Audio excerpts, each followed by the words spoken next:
going back to plot armor, we're talking about Ultramarines. Like, Liz, I understand, and if you don't like Ultramarines, I do, I get it.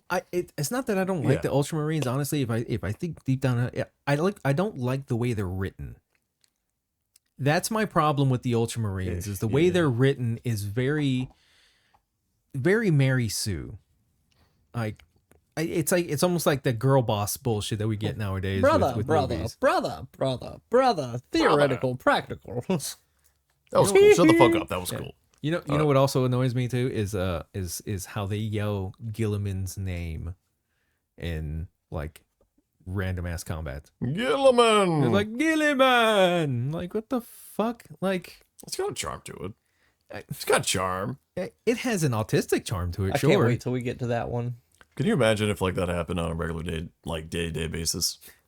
Like you're just going around and then you're just going around and like you're at work and you're like struggling. You're like, Jeffrey, because he's your dad. Your dad's named Jeffrey. You're like, Jeffrey. And you just continue to like tapping fiercely on the computer. Yeah, dude. What book was it? Battle for the Abyss.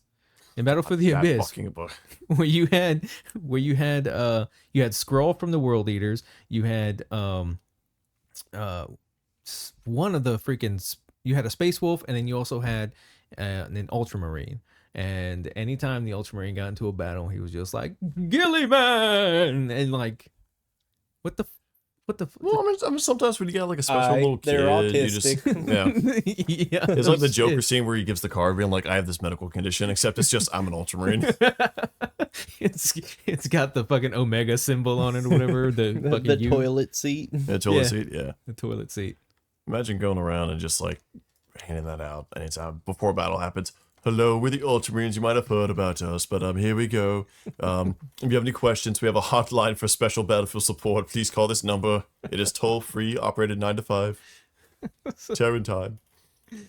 We are retarded. Standard McCrag time. Yeah. One of the funniest things is also like how, when it comes to any of these chapters, okay, obviously they're almost all primary colors, okay? But some of them are more used than others, specifically when they have a lot of successors like Ultramarines. Man, we really just want to go on the Ultramarine episode, but going on from that is they share a lot of colors, okay? So specifically when Ultramarines make up like, they're like the no income family with like 20 kids, and they all look the same, and they show up. It's like, oh, we got ASTARTES. Who are they? Oh no, they're wearing blue armor. Who are they? How the fuck does that never go down? It's like, oh, well, they got black armor, they got silver trim. It's like, oh, okay, we're looking like iron skulls, iron hands, something like that. Okay. Blue armor, I don't fucking know. Same for red. Is it World Eaters? Is it Blood Angels? Is it Blood Angels and their infinite children of vampires? It could be word bearers. It could be word. Well, ew. During / post heresy word bearers, because I think before that they were gray, weren't they? They were, yeah. Yeah, they were. It was actually kind of cool if you look at it. It does look pretty dope. And then they went, crimson because they can't be their own thing apparently, because fuck word bearers. Red, we're different. Yeah, I'm sorry, but if you're a word bearers fucking fan, you. So now we have 3 legions with the color red as the primary color. Cool.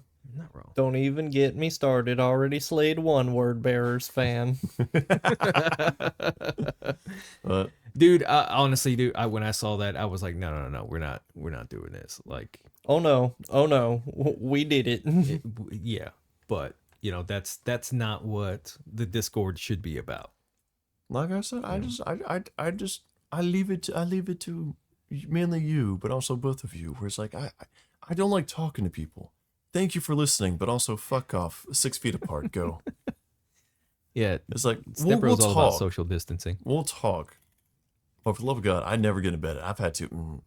When I was young, I did that. That's why I'm burned out on that. I can't do that. This just in. Going back to a chat that you've been going on for like a month, arguing with some random guy you don't even know, wasting hours of your life just yelling at each other over the screen. I was sitting there smoking a bowl. I didn't even care. God, dude. It's like playing a turn-based RPG, but like smoking gives you like +5 stamina. Yeah, it gave me like +5 to my fucking charisma points. Oh shit, this is gonna be great dialogue. That's what I'm saying. Like, we're all about having a discussion, a debate and shit like that. But I mean, to be honest, if you're gonna have a hot take, at least have the argument to back it up. At least have the intelligence to explain why, and to back up that hot take. Don't just be like, well, because this, and then try to be a pseudo intellectual about it, because that's it's like you're gonna get called, especially with Groot, you're gonna get called really fucking easily. Yeah, you do have the Discord tag of like, actually, did I ever do that? I don't know. Did you do that? I gotta check. I don't think you did. I mean, yes, I did that. Don't look. Oh, you didn't make me the executioner. Maybe I don't know. In other news, Horus just shot the Emperor. We don't know what happened there, but fuck. Oh yes, yeah, that was interesting, especially on the release of the new AOS edition. Yeah, I know, right? GW's getting really fucking weird with releasing AOS edition. That was a weird way to celebrate. That was a very bold strategy by the marketing team. It was. Secret Service said they found a single D6 dice at the crime scene. Yeah, it had an Ultramarine symbol on it. It was weird. It wasn't a bullet. It was a CSM mini with all the spikes. That's what it was. It was like a flesh out round. It was a slingshot. It was slingshotted at him. It was one model of a Vindicare assassin that rolled a 1. Actually, they got up there at the body. I wasn't there before. They just found a random dead guy. And they tossed it up there. It was really just like a Vindicare model. She did it. That's awesome. Someone actually did post a meme, I think, on Heresy posting, and it was a picture of a Vindicare assassin, and it said shit. You are now listening to Heresy FM.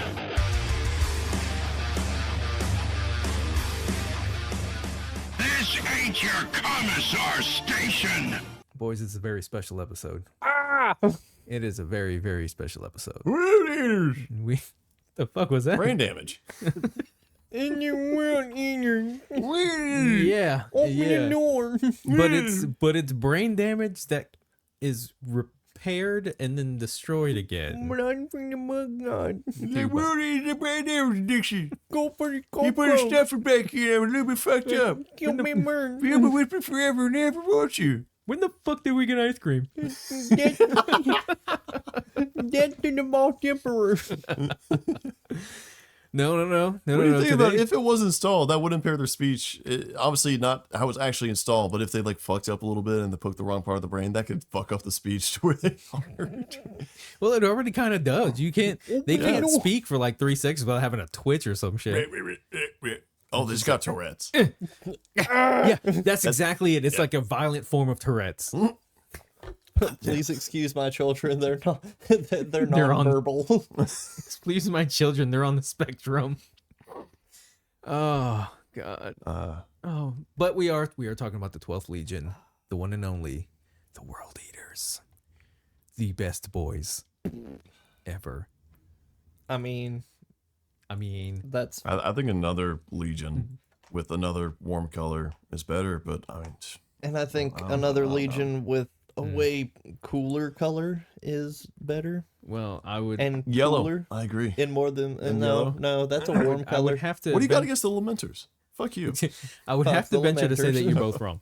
So, yes, no, we are talking about the crazy fucking blood bastards of the 40K universe. Starts off with the Night Lords.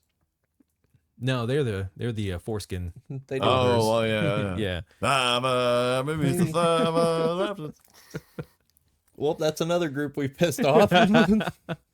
You know gotta what? get the rage hate views. Everything else. I mean, what if we get rage hate on the World Eaters? Fucking, I mean, that's just It's rage. Exactly. Let's see how many groups we can piss off today. We've already God. pissed Do I off. need to make a list? I'm gonna have a running total on like the side of the screen, just being like the amount of lists and just like have a checkbox. Let's see. We've pissed off the Middle Eastern community. Have we? Well, I mean, if you count Israel, like Jews and stuff like that. Okay, how about this? Okay. To all Palestine supporters, Israel did nothing fucking wrong. Okay, now Israel supporters, Hamas is fucking justified. Okay, we covered our bases. Let's go. All right. Yeah. And, All right. So there's two. and we're already demonetized before we even. We did the first black president thing. Yeah, we that's did gonna that. get some. That's gonna get some hate Yeah. because I mean the first black first black president was president, whiter yes. than sour cream. And it happens to be a person who's apparently universally hated with all the mainstream media. I mean, with the orange tan, technically he's darker than Barack Obama too. So yeah, that's at least that's like what, at least 4 or 5 groups right now that we've hit. Oh. Oh, we've also the To all the furries far and wide, I fucking hate you. Hope you die. all right. We also have they run out of tea. We might want to calm down on them. That's kind of shit. yeah, we've hit all the special needs people. Saxophone. We're getting off to a great start. I like this. Okay. Anyways, we actually got to get started on the episode. So how about Yeah. this? Okay, so do we start with the Legion? Do we start at Angry Ron? I Start think with Angry Ron, and then we lead up to him joining the Legion. Yeah. okay, because with the Legion there isn't really much. There's a shit ton with Angron though. A lot of the Warhounds were actually really like notable fighters. Like a lot of them were really against fucking Angron and his bullshit that he brought in. Yeah. They had notable campaigns along like the Space Wolves, the Iron Warriors, and the Dark Angels. Yeah. So to go in a little bit more in depth on that, they're the 12th Legion. They were the Warhounds. They were formed on Terra during the early stages of the Great Crusade, but they didn't have any specific geographical region that they were recruited from like some other legions do. They were basically just taken from anywhere across the planet, like diverse backgrounds. There is a theory that there is an experimental screening process that they probably used to gather guys from this legion, basically taking anyone who were either the most aggressive or the most competitive. We're basically trying to make a group that was just predisposed to violence and aggression. Pit bulls. Basically, yeah, that's essentially what it was. Pit bulls and the enemy's the baby. Oh, Yeah, see, basically. now we're fucking pissing off pit bull owners. Ah, shit. So, so while it wasn't confirmed, the selection method contributed to the Warhounds having an initial reputation of just being highly aggressive and hot-blooded within all the Astartes. So during the Unification Wars, they were mainly kept as, and even during the Great Crusade, they were mainly kept as a reserve force. They were only deployed when something really just needed to fucking die. Their first recorded engagement was during the Sapphic Liberation, during the Unification Wars, and their role in the campaign basically highlighted how effective they were in combat and their fierce dedication to the Emperor's cause. Even though they had success, they were held in reserve. Nobody exactly knew why. They were kind of confused as to why these guys were left back, but some reasons were they were kept in reserves as a rapid response force in case of any emergencies or anything that threatened the Imperial campaigns. Yeah, I guess that makes sense. Yeah. Another whispered reason was that their placement in the reserves was just a precautionary measure, making sure that their martial abilities were kept in check in case if there's any like internal disloyalty among the Emperor's forces. So kind of like what the Space Wolves were like, where it's just like, if there's any kind of traitors or anything, if there's a rebellion coming up, it's like, no, we're sending these guys. They were essentially the executioners of the Emperor before the Space Wolves. So they were like the bouncer at the bar. Like when someone needs to be like, punched in the face and punched in the face hard, that's what they do, and everything else. Right? Yeah. And then eventually Space Wolves, I guess, took over that role as being the Emperor's executioners. Aye. Can't help it when you're better. I mean, I guess you're not wrong in that. You guys knew when to stop. Aye, there's a difference. There is a difference. It's deep. So despite their reserve status, though, they continue to grow in numbers and they honed their skills through just rigorous training regimes, right? Their determination to excel in warfare was it never wavered. They wanted to be the best every freaking time, and it prepared them for future conflicts. So their relentless dedication and the ferocity at which they did battles and stuff earned them the name the Warhounds by the Emperor himself. He was so impressed with their tenacity and everything that he called them the Warhounds in honor of the who was it that there was an enemy that they were fighting. I think it was the worms. These like giant like worm creatures, I believe it was. And they had hounds that they used. They were like white hounds. That's why they adopted the hound sigil on their shoulder pad, because they were so honored and prideful of that freaking, they're like, yeah, shit, we're the Warhounds. Emperor says we're like dogs. Fuck it, let's do this. So that was a little bit about origins and stuff. during the early crusade, there was a rebellion on Cerberus, and it marked the first significant deployment of the Warhounds during the Great Crusade. So this was like their first actual deployment out on there. The Emperor himself personally directed their deployment to quell the insurrection in there. So Big E is like, hey, you guys, guess what you get to do? I get to unleash the hounds on these assholes, right? And he told them to demonstrate his wrath to those who defied imperial authority. So Big E is telling these guys, bring my wrath down upon anybody who says no. So in the early hours of the invasion, they launched a relentless assault on Cerberus. They systematically crushed resistance and restored imperial order within a matter of hours. If I'm not mistaken, they invaded at 0300 hours Terran. So let's say 3 o'clock in the morning is basically when it is, right? The all clear signal was transmitted by the Warhound's commander at 0808. Goddamn. It took them 5 hours and 8 minutes to bring that entire planet under fucking Imperial law again. Shit. God damn. Here's the best part. Oh, it gets better than that. Okay. It does. Okay. When they were asked how many prisoners were waiting to be processed, the commander replied that he had not been ordered to take any.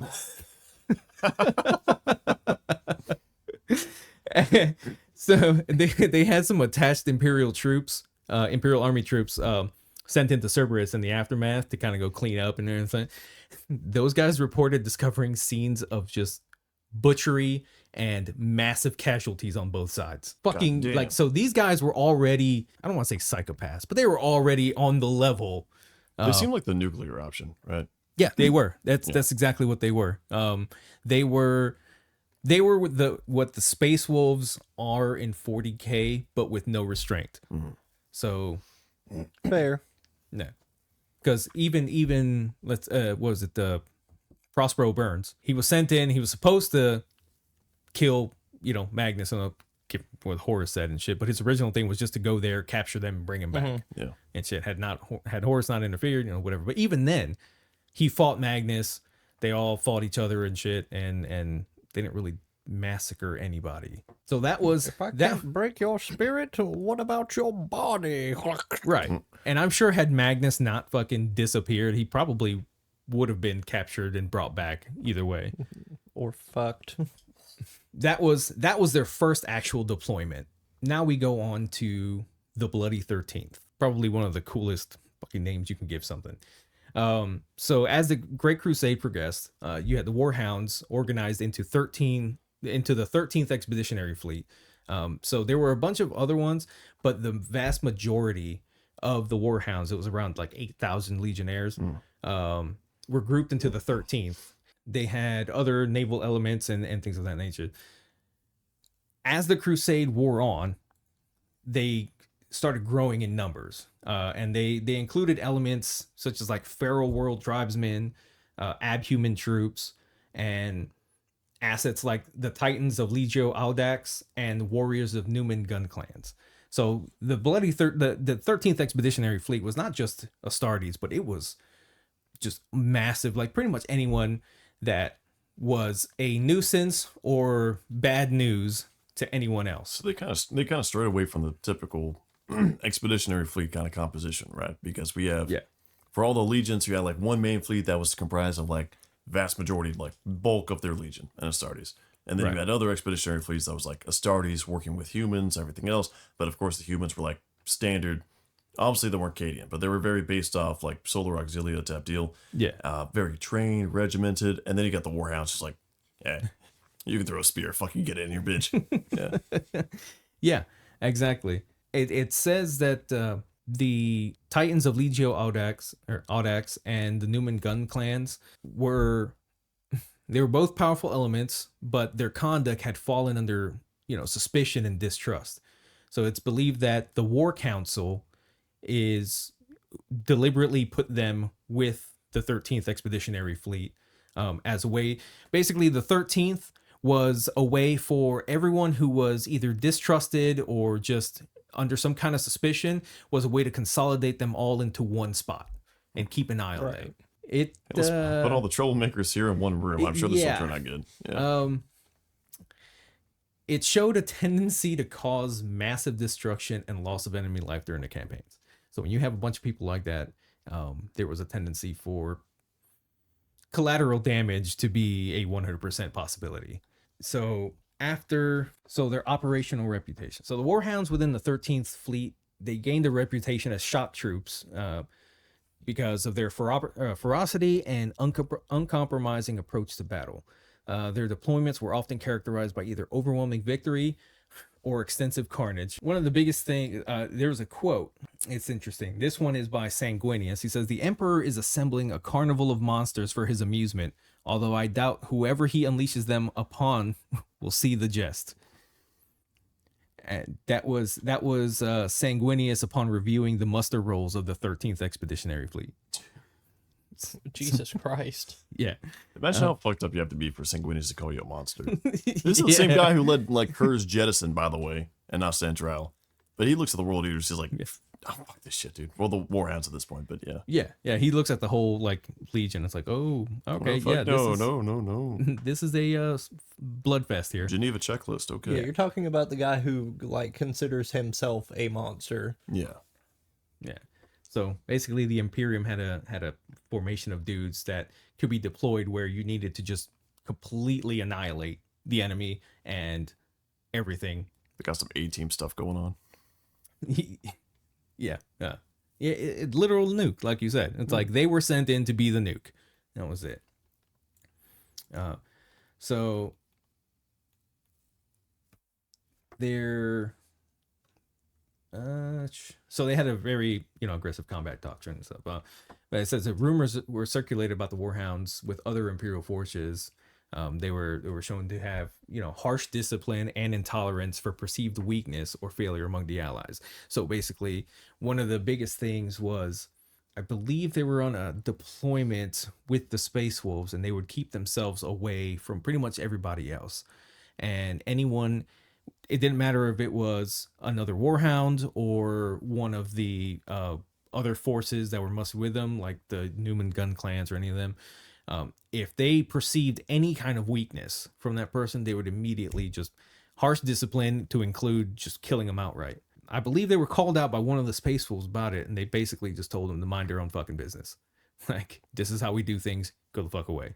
They didn't really have a homeworld, Sonatera, but they found a planet called Bogd. That basically became their homeworld. That's pretty much it right now for the Warhounds. When Angron gets introduced into the Legion is where things start going a little haywire. Nothing can go wrong. Yeah, they were like fierce, aggressive, but they were like honorable warriors and stuff. Now we can go into Angry Ron, because Angron has a huge, it's obviously he has a huge part to play in the Warhounds and everything like that. But a lot of the stories between them, the Warhounds and Angron, kind of intertwine into one big thing. So I guess we can get on to fucking Angry Ron. Yes. This is where the bulk of my autism hit, because the Warhounds, they did some stuff, but there wasn't a lot of records about them. It was all like fragmentary pieces and stuff. Now we go into the World Eaters, and it's just everything. Yeah. So now we're gonna talk about the angriest of Rons. Okay. Angron was, of course, one of the 20 Primarchs that got scattered across the universe. Well, you got to go back to episode 1 if we want to know how. Go on. Yeah. Been there, done that. Yeah. He got yeeted, and he landed on the planet of New Syria. All right.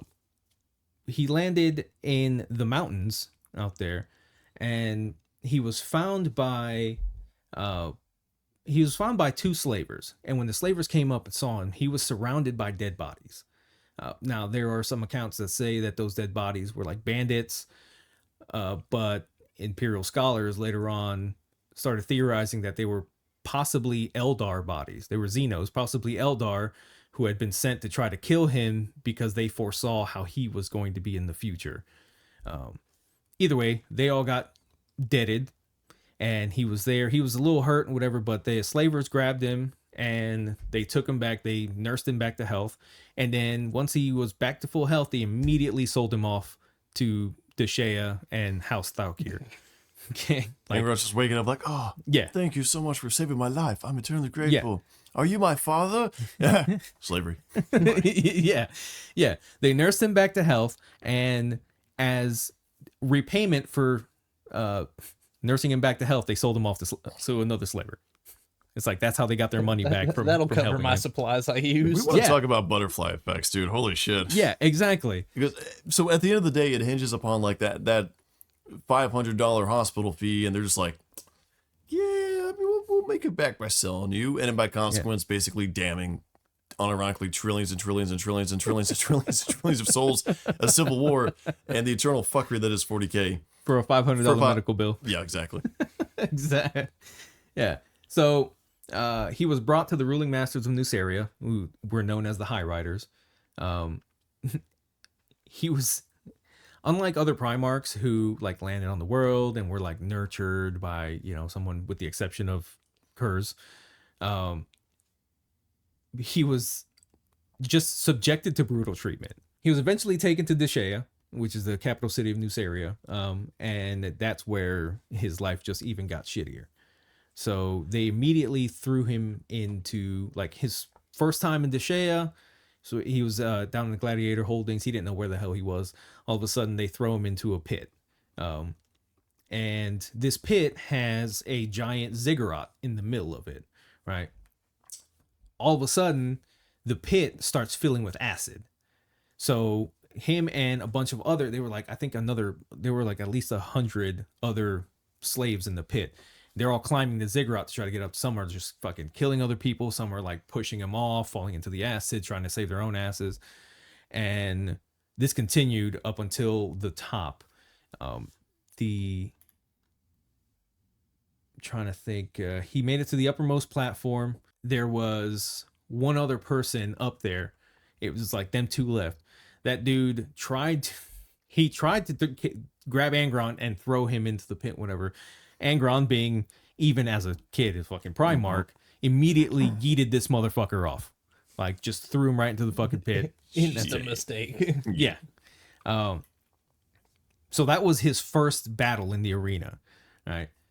Could you imagine trying to grab like a child Primarch and then just being like, I could just imagine like as soon as you grab him and you try to yank him and he doesn't move, you're like, it was at this moment that he knew he fucked up. You know, like those funny jokes about like, my baby just came out. I'm feeding him pure creatine. He's got to live 225 by like 10 months old, stuff like that. But it's like that, but with the Primarchs, that's like actually legitimately viable. Yeah. It's like, here's my newborn. He's already here benching 300. What are you doing? Yeah. Angron is just that baby Hercules or whatever it is. Surprisingly, that will not be the heaviest thing he ever lifts on Nuceria. But yes. Oh, no. We will get to that.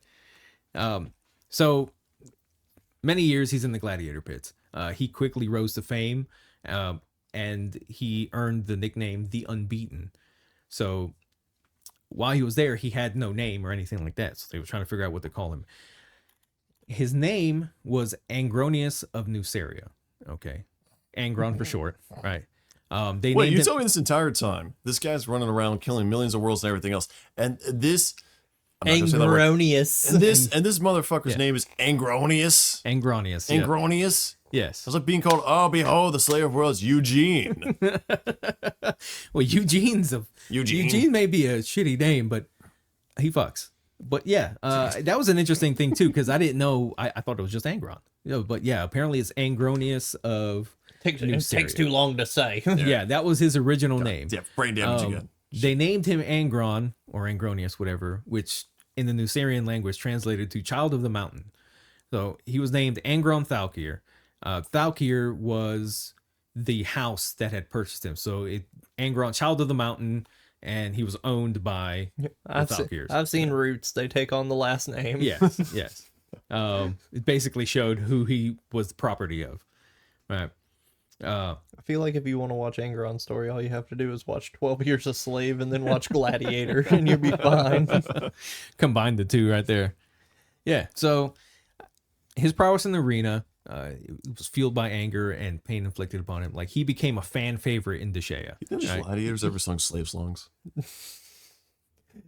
Never mind. You could just watch Django Unchained, and that's the story. You got Mr. Angronius over here just going like in the middle of like swing low, swing chariot in the middle of like butchering 12 people's skulls as like a 2-year-old. Wade in the water. Yeah. Master's got me battling. Battling for no money. Day's never finished. Master got me killing. And brought a blackface. He won almost every battle that he was a part of. Have fun doing that. Yes. You know what you do? You splice in that. Recruit Brock. That's gonna be great to explain. I need you to make this guy blackface. No questions asked. Hey, do you want to offer like a ludicrous contract with our podcast? Yeah, what do you need to do? Hate crimes. Digital art hate crimes. Yeah, point them to this episode. You know, it's world leaders. It's hate is in the name. I mean, it's right there. So it's thematic. Don't worry about it. it is very thematic. It is thematic. So yeah, he gained a lot of victories. So the gladiators had a tradition, and what they would do is they would cut scars into their torso after the battles for they called it the triumph rope. So for every victory you won, you'd cut a scar and let it heal normally, right? Every battle you lost, the triumph rope, did they cut it on their dicks? No, it was around. Maybe it went to the dick. I don't know. That's a different type of Wait, battle. do Primarchs have dicks? Yeah, presumably. What? Yeah, I mean, presumably they do have dicks. Yeah. Presumably, yeah. Okay, yeah, so they're 9 feet tall, right? They are males, but they're sterile. Okay, fair enough. And they're 9 feet tall, roughly, right? Oh, it depends. They're usually a bit taller because, for context, regular tactical Marines are running like upper 7 foot, 8 foot. Primaris Marines are running like upper 8 foot to 9 foot. The shortest Primarch was like Alfarius, and he was running along the lines of like the 9 foot, a little bit shorter. Okay.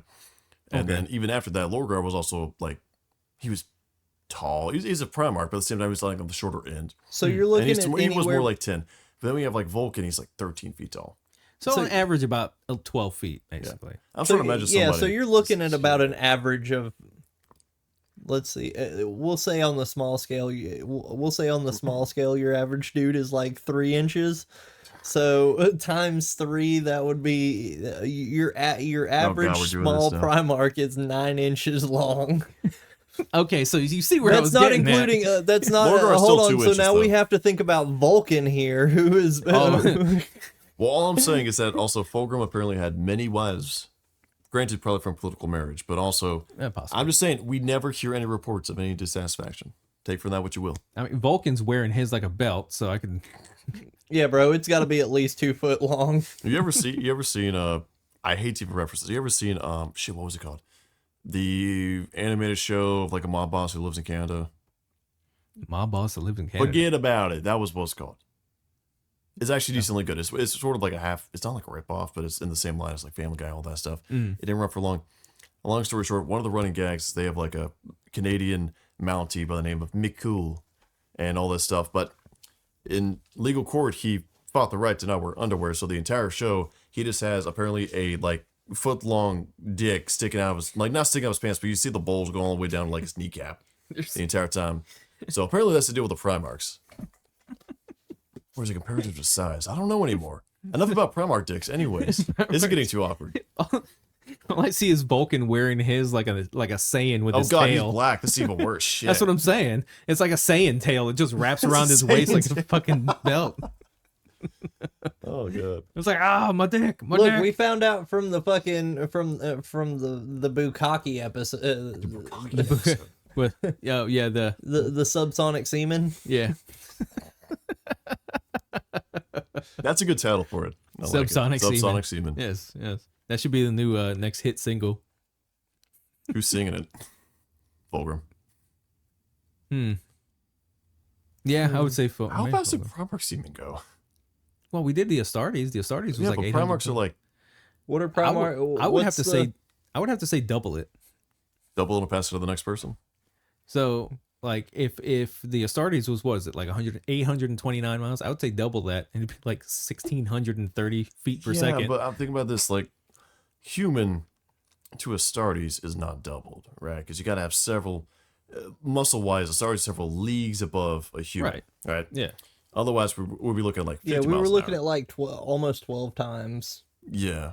Okay. So assuming like same correlation, 12 times. Well, because I figured the Astartes is getting their gene seed from the Primarch, so I would assume that like in that instance, they're getting half of their genetic makeup from the Primarch, at the very least.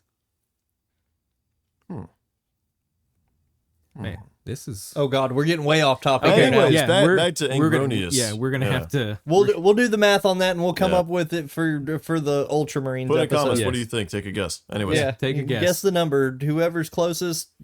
I don't know. We'll show you a picture of a butthole or something. We'll get no. We'll get who was it, Argonis, to draw it out for them. I'm curious if he. I mean, Full he's doing, Primarch with how dick. is that conversation going to go? Hey, you make I'm watercolors. not. I'm not having beautiful. that. I'm not having that Yeah, conversation I'm not. with I'm gonna be Argonis. like, hey man, I know you do these beautiful things, and we love your work. But Can you we do a want to dick? shit post it so fucking bad. No, I'm We'll not. pay extra. We'll send you a shirt. We'll do what we need to. We'll trade you stylized watercolored Primarch dick for a T-shirt. This is a fair trade. And that's how we lost our artists. oh shit! So they have this thing called the Triumph rope. Okay, so for every battle they won, like after every battle, they would cut a scar into them. If they won the battle, they let it heal normally. If they lost the battle, they would rub dirt in it and make it black. And if you looked at a guy and you saw, This is getting worse and worse. if you saw a black section of the rope, that was a battle that he had lost. Obviously, Angron, being a Primarch, never had any of the black scars, so he had a massive red cord all through his body. What I'm hearing is on Usaria, white is right. That's what I'm hearing.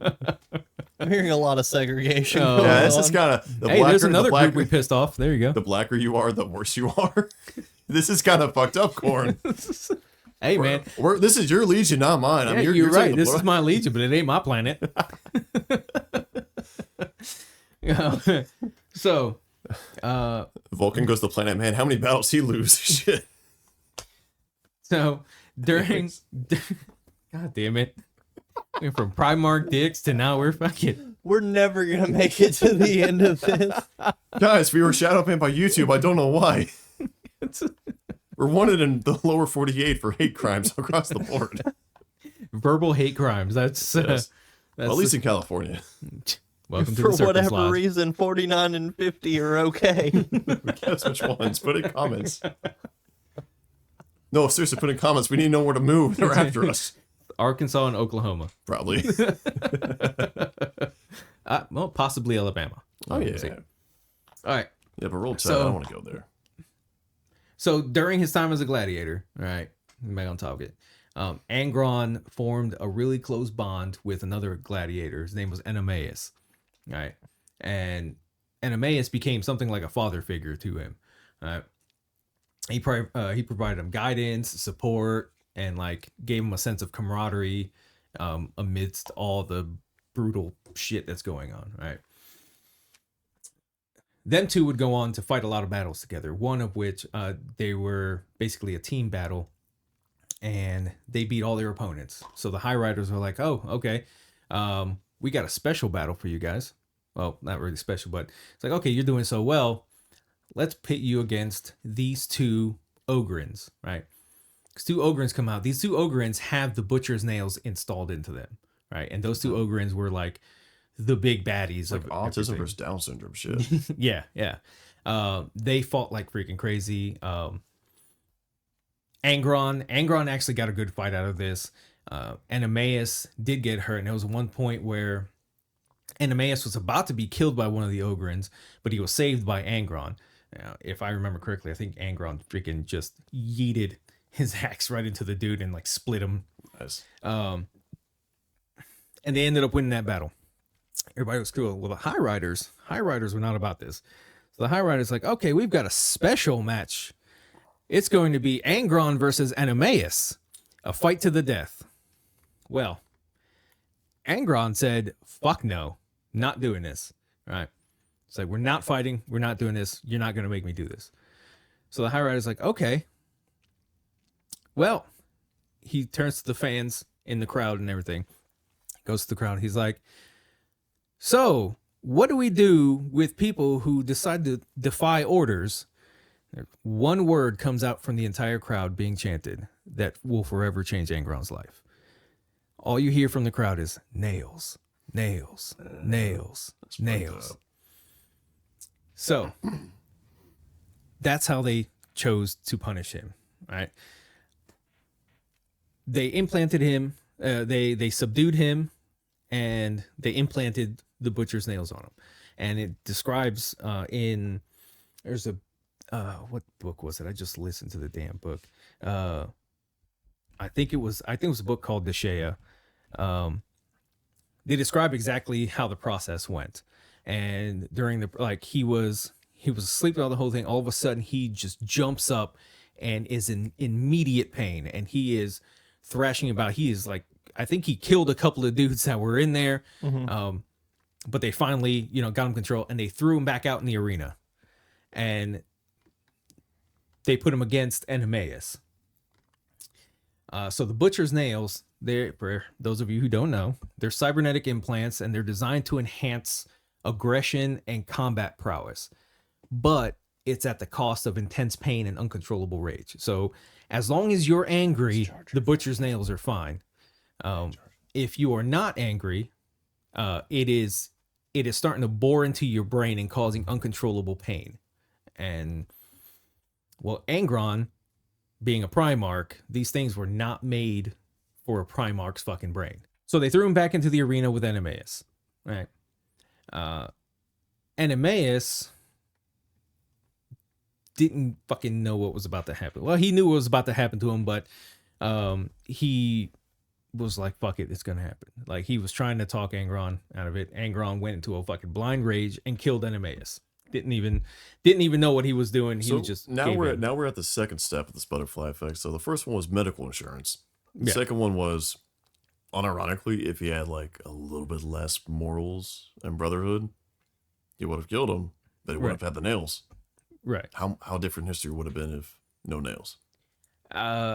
Honestly, he might have ended up being like probably one of the best Primarchs. I'm sure he would have probably stayed loyal, and I wouldn't say he'd be on Sanguinius's level, but he would definitely be probably like Dorn, I guess, in a sense. Yeah, I know. He's a standard. It's okay.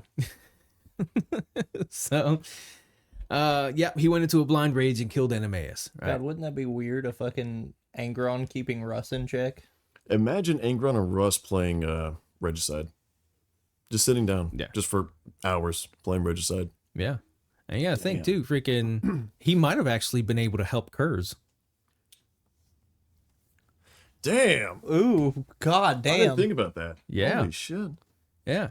So, we'll go out of the way here for a second. For those of you who don't know, each Primarch has a special thing about them. All right. They're special little boys. Special ability. So, Magnus has, his sorcery and all that other fun shit, whatever. Alfarius has his ability to basically hide in plain sight. Russ has the innate ability of being head furry. Sorry, I had to do that. Yeah, I think I saw some photos coming out of recent furry convention. Leaked photos of Russ. Leaked photos, yeah. It's like the super scandalous, like, the politicians have the skeletons in their closet for Russ as being a furry. Yeah. You had to kill a few, like, remembrances over that. Hate all of you. So Angron's special ability was that he was a literal empath. He could actually feel the. Let me pull up an apt description.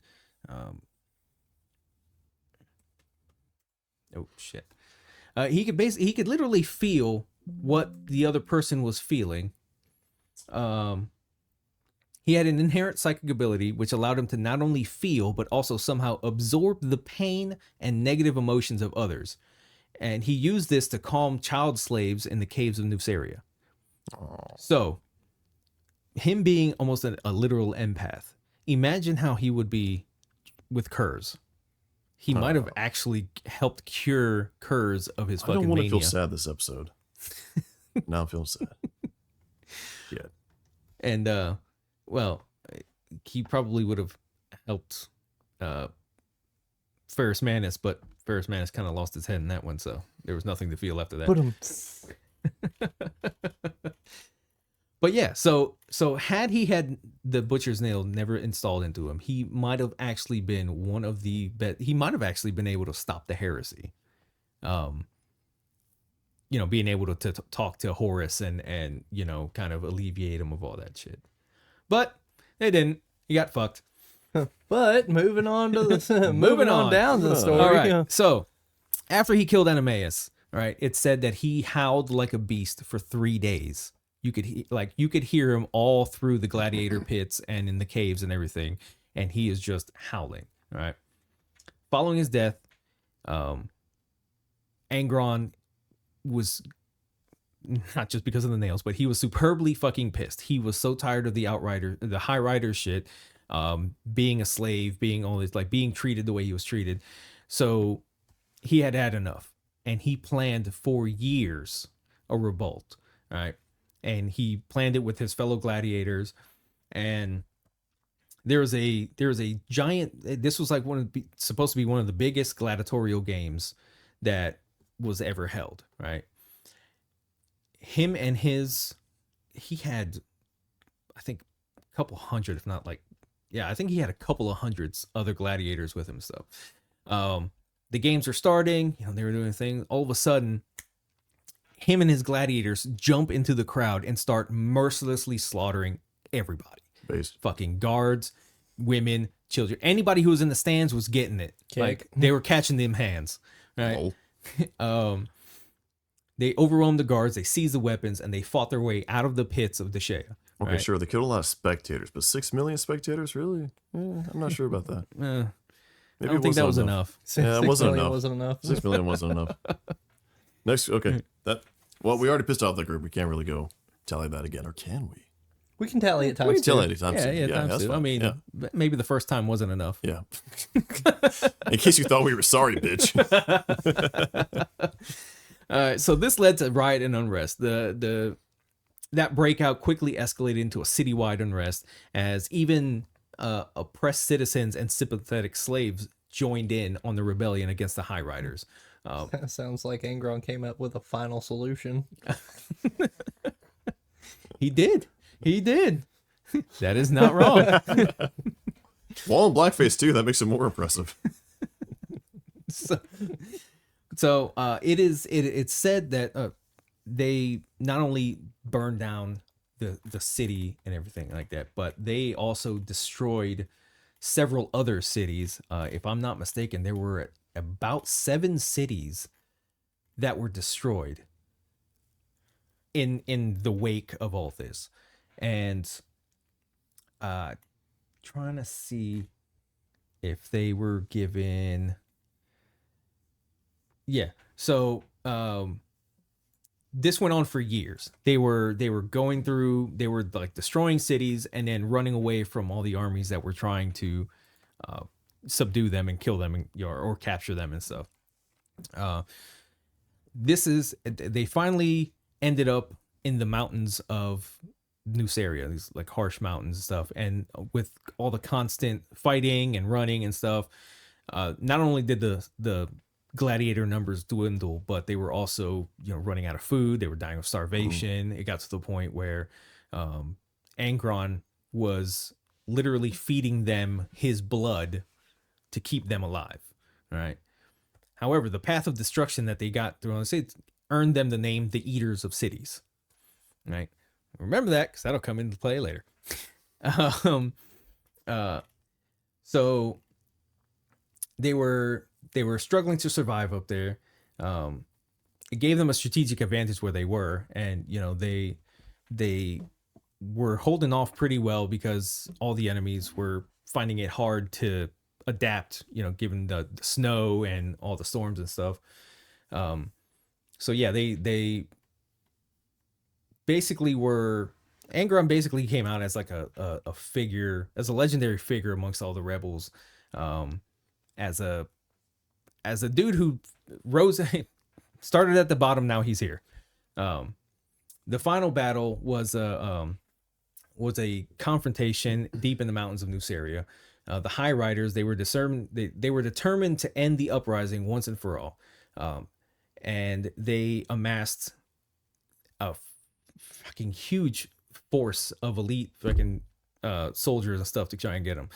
If I'm not mistaken, somewhere I read that there were at least 7 armies after the Eaters of Cities to try and kill them and everything. They were outnumbered and weary from years of guerrilla warfare. They were like, fuck it, this is gonna be our last stand up in the mountains, right? They fortified their position, used natural choke points and traps to delay the advance of the armies. Were they okay, Cor? Did it turn out okay? They lived, right? And then What happened to them, Cor? No. This is one of my biggest fucking. This is one of my biggest things against Big E. Okay. Big E and his fleet were in orbit above Nuceria, and they were watching everything happen, right? The Emperor takes a couple of custodies, like right before the battle's about to happen, right? Emperor and the custodies make their giant, their fucking beam from the sky, Lord shit, came down right in between them. Everyone stopped for a second, like, what the fuck? Like, even Angron was like, who the hell is this? Like, is he challenging my leadership? This is not Big E offers Angron a legion in his own image, limitless power and conquest, and an eternity to perfect the art of conquest. Right? He's like, you come with me. You've got your own guys. You have your own army. You can help me bring mankind together. Angron's like, no. I'm meant to die here. I'm going to die here with my gladiators. Keep on going, but I just realized something. Okay. It fits in better in a second. Okay. Yeah. And that was he says he's choosing to fight and die with his comrades here, and he's like, I'm gonna stay here. I don't want to go with you. This is my place here. Too bad. So, you can go ahead because this. Yeah, the big deal is about the refusal. Okay, and this is one of the things that's always like perturbed me about this, because I mean, there is hypothetically scenarios where Big E wouldn't have been as much of a kind of a jackass about this. But by and large, he's always been a jackass, and some people can take this from ranging from the absolute worst thing and the condemnation, and this means the Imperium of Big E must burn, glory to Horus. And some people can kind of think it's like, yeah, this kind of fucked Angron up. One of the things I was thinking about is we've seen whenever Big E shows up to all the Primarchs, he takes the form that they most respond to, right? Yeah. It's very clear he basically mentally probes them, basically psychic powers beforehand to appear in a way that's most appealing to them, right? Yeah. Because I'm sure Korax, Kurz, I forget about Sanguinius, everything else. Russ. Well, I said Russ. But anyways, the point of case is that whenever he scans Angron's mind to find out what would be best to basically instantly guarantee that you're on my side now, what do you think he saw? Absolutely fucking TV static. Yeah. Well, he probably saw TV static and probably just saw what the impulse of the Butcher's Nail saying, war, murder, conquest, everything else. So whenever he shows up and he's like, hey, I'll give you endless war. I'll give you like the Valhalla, right? Right. Endless war, perfect your craft, a legion under your command. Because whenever he probed him, that's probably all he saw was that's under the Butcher's Nails. And that's all he knew too. Yeah, exactly. So, but then he was surprised whenever Angron actually had character beneath that. And then, I don't know, who fucking knows whether he actually knew the Butcher's Nail beforehand or not. But due to this interaction, I think probably not, or at least he wasn't aware that Angron still has something beneath that. And that's why he was so off-putting, right? And that's why he kind of like freaked the fuck out, and that kind of was a very poor interaction. First meeting was because that's probably the only time you see the Emperor in these meetings be tossed off his game. Like, even with Kurz, he got him. Yeah, everyone so far has been like, yeah, sure, all right, let's go. Yeah, because, I mean, thinking about it, it doesn't matter even if Nuceria was already like willing to submit the Imperium, and maybe that's why like he was not destroying the planet and like keeping, to help Angron out, stuff like that. Yeah. But it was because he was so put off his game, he didn't know what else to do. Because whenever you get everything right, when something goes wrong, do you know what to do? No.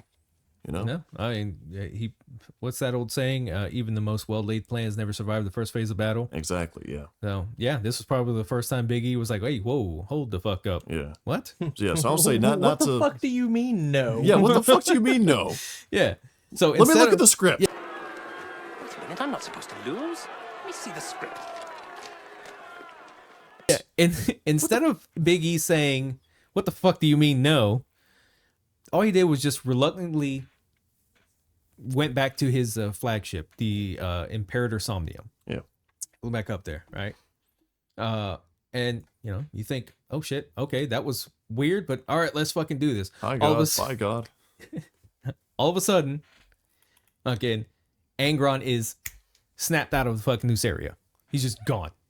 He gets teleported onto the Imperator Somnium, Big E's fucking ship, against his will too, right? Is there any other way when you think he left? Right. Well, this caused fucking emotional turmoil, right? Because Angron now watches his comrades, his gladiators, his fucking brothers and sisters being annihilated by the rest of this army, right? And it leads him into a rage to where he kills a custody. On board the ship, he just murders the shit out of this custody, right? Dang. The Emperor, seeing this, fucking uses his like an immense psychic power to fucking calm him the fuck down. Yeah. He fucking just basically soft resets this motherfucker's brain. Oh shit, right? Didn't see that one coming. Yeah. So at this point, Angron is pissed off at the Emperor, and he's asking him, he's like, why did you not intervene on Nuceria? You could have saved all my people, you could have saved all my gladiators and my brothers and sisters. Like, you could have saved us all. Why didn't you do that? Emperor just straight up dismisses his question as lacking vision, right? Emperor tells him that his focus on galactic ambitions over individual conflicts, basically saying, why would I care about a slave world when the bigger picture is me uniting the rest of humanity, right? Well, fucking, he hoped that Angron would understand over time, right? Angron's like, are you fucking serious? He's like, Angron told him straight up that he believed his destiny was to die on Nuceria, and that with being transported away, he's now just a fucking ghost. To which the Emperor replies, and I'm gonna pull up the actual quote. It's not an actual quote. He was meant to die in this area, and now but a ghost remained. The Emperor replied that a ghost would suffice for what he had planned for him. Damn. Can you imagine your fucking dad telling you, do it, pussy? Yeah. Your dad's like, I don't care if you wanted to hang out with your fucking friends. You're going to fucking military academy and shit. He's like, well, fuck, no, I'm a fucking ghost. I don't care. A ghost is going to the fucking academy then. Like, that is fucked up right off the bat.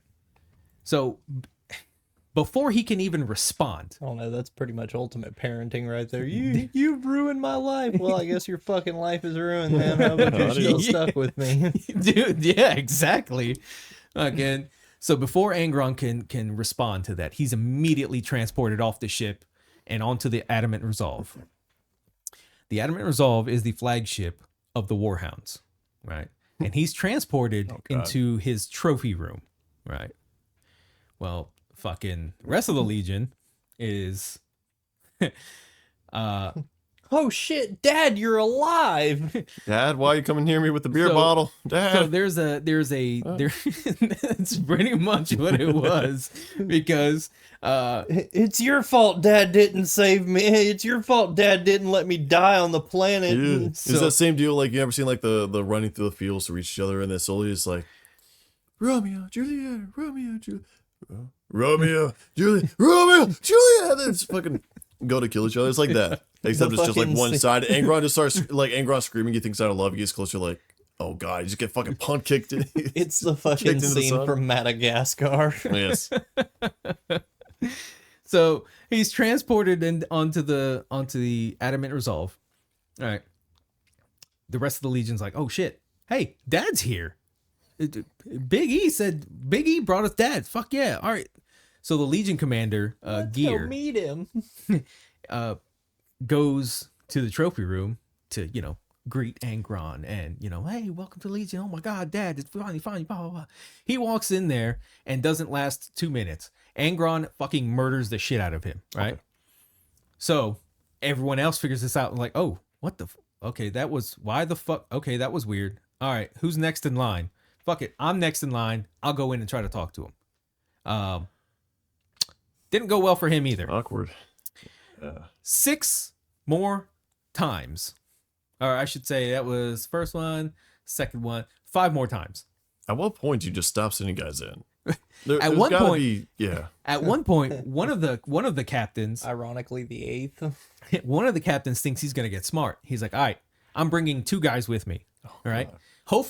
Hopefully they can distract him long enough that I can talk to him.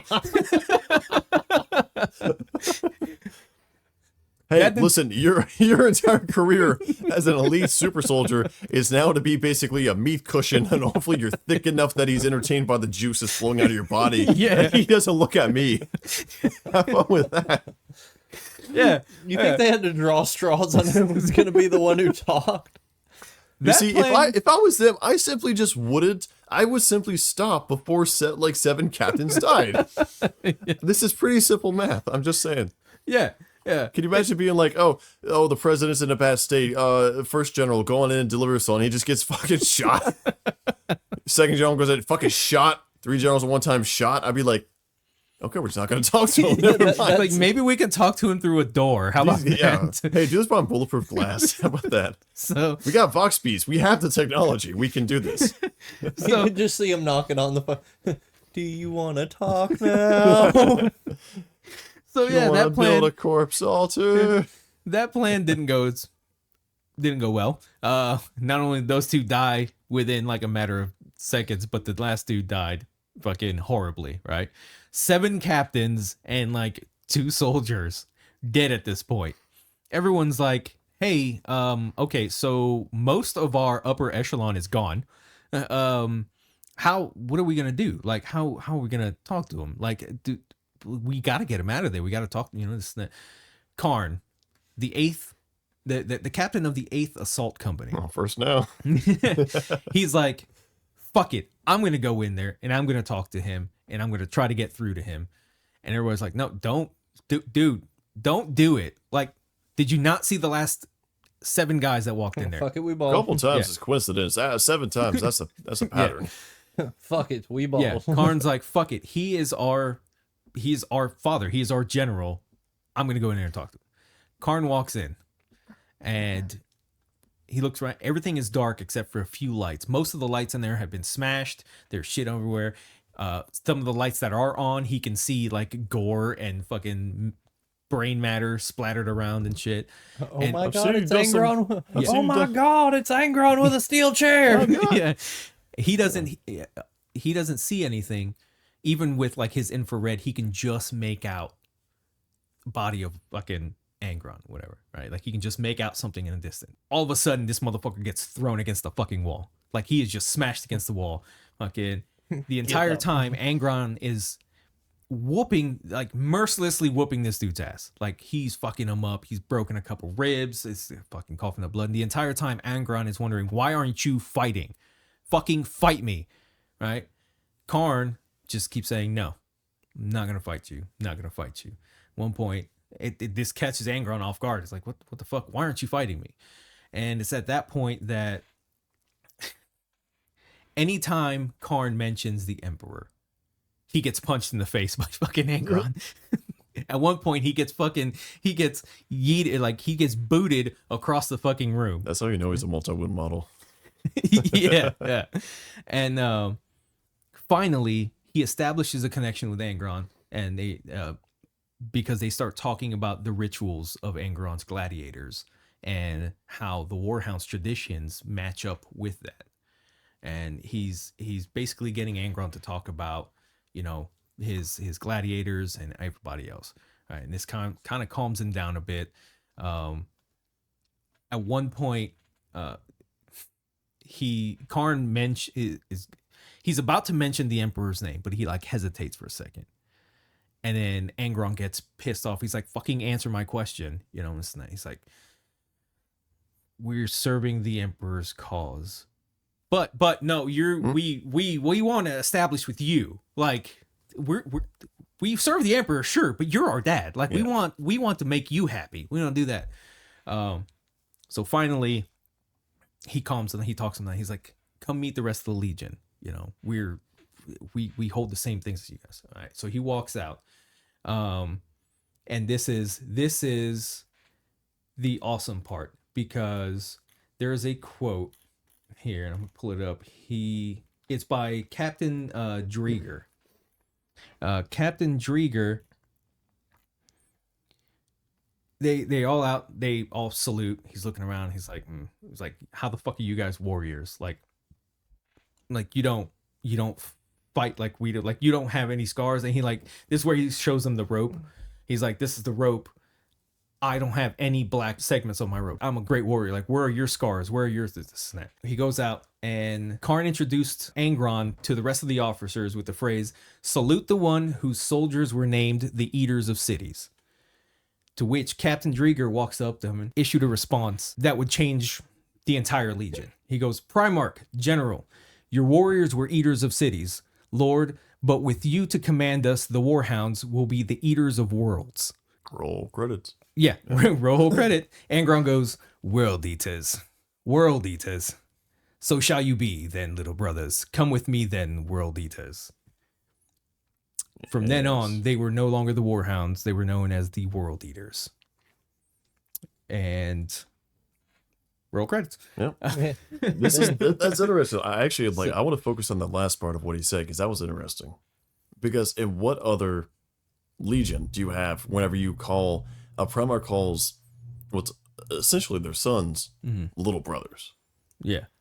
That the dynamic between basically Primarch as well as Legion was entirely different than any other Legion, but on top of that, it made it unique, and it kind of, at least I'm assuming in Angron's mind, kind of justified a lot of stuff, right? Yeah. Because if you got sons, that bears responsibility. You got to take care of them, you got to take after them, everything else. If you got somebody that's more on your level, okay, so like you got a brother, right? You got a fellow person in arms, stuff like that. Not as much responsibility. Yeah. Right. You're right. If your kid goes out and does some dumb shit, you smack him and say, why'd you do that? But you also got to teach him. Right. Your brother does some dumb shit, you might go around smack him around, but also at the end of the day, it's less responsibility than your brother, right? Right. So it's a little bit interesting how for all the other Primarchs, it was my sons. For Angron, it's little brothers. And I think it was interesting because during this time, like, Emperor also tried to remove the butcher's nails. He even brought in, there was even like a story where he brought in like the top Magos biologists and all that to... He brought in the autistic doctor from the one TV show. Yeah. I am a surgeon. But he brought him in and actually found out that like the nails were like actually that was how they discovered that the nails were actually eating his brain away. Damn. Right. And that's what I was saying. Like, his Primarch's brain weren't meant to handle that kind of thing, so it was actually slowly killing him, like super slowly. Yeah, but he ended up finding out that there was no way to remove or do anything with the butcher's nails. He was just he was like, huh, well, oops. I guess he's just stuck like this. So after the newly christened World Eaters, right? They mustered on the world of Bolt, where Angron took stock of all his forces. He realized that they had possessed some of the harshest, like, self-inflicted training programs of any Space Marine legions. But this time, now they went to new lengths under Angron's direction. They adopted fighting pits, gladiatorial combat into their doctrines. Each warrior who passed the new tests wore scars to show it. in the way that Angron had. Those who failed it didn't live to try again. Whatever Terran martial like traditions existed in the Warhounds, Angron completely erased all that shit for new gladiatorial ones. And by the time that he let his world leaders off boat, they had embraced his own red code of savage competition and the butchery of the weak. However, Angron still refused to acknowledge them as his sons. Like he was like he called them little brothers because he thought of the gladiators that he was with as his, like actual family. Yeah, so probably like whenever he's with the gladiator, he's chief honcho, so to say, but Right. everybody else is a warrior that he knows, right? It's Right. got to be like brothers in arms, not They're necessarily all sons battle you're tested. leading. Yeah. Right. And I do, real quick, I do want to interject for the audience. Yeah. That's one thing, and the entire like little brothers thing was pointed out because that fits in well with how he treated his legion, which was quite frankly like shit. But Yeah. that being said, it's also, he probably did refer to these guys as like his sons at some point in some conversation or dialogue. I'm forgetting, yada yada. So I'm not saying he said that every time or anything else. Right. I'm just saying that one specific dialogue when he did use it is very appropriate because that's how he treated them. Well, right? apparently, it was mentioned a little bit in Betrayer. It wasn't until like they started implementing the butcher's nails that he really actually started kind of okay, now you're my sons, like, because now you see.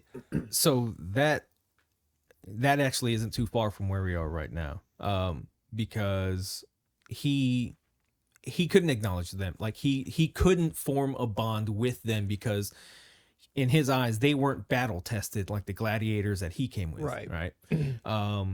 So he just was really pissed at him. So at one point he orders them, you will take over this world. He's like, when me and the eaters of cities were on our rebellion, it took us one Nusarian day, so 31 hours to destroy the cities, all the cities that we had.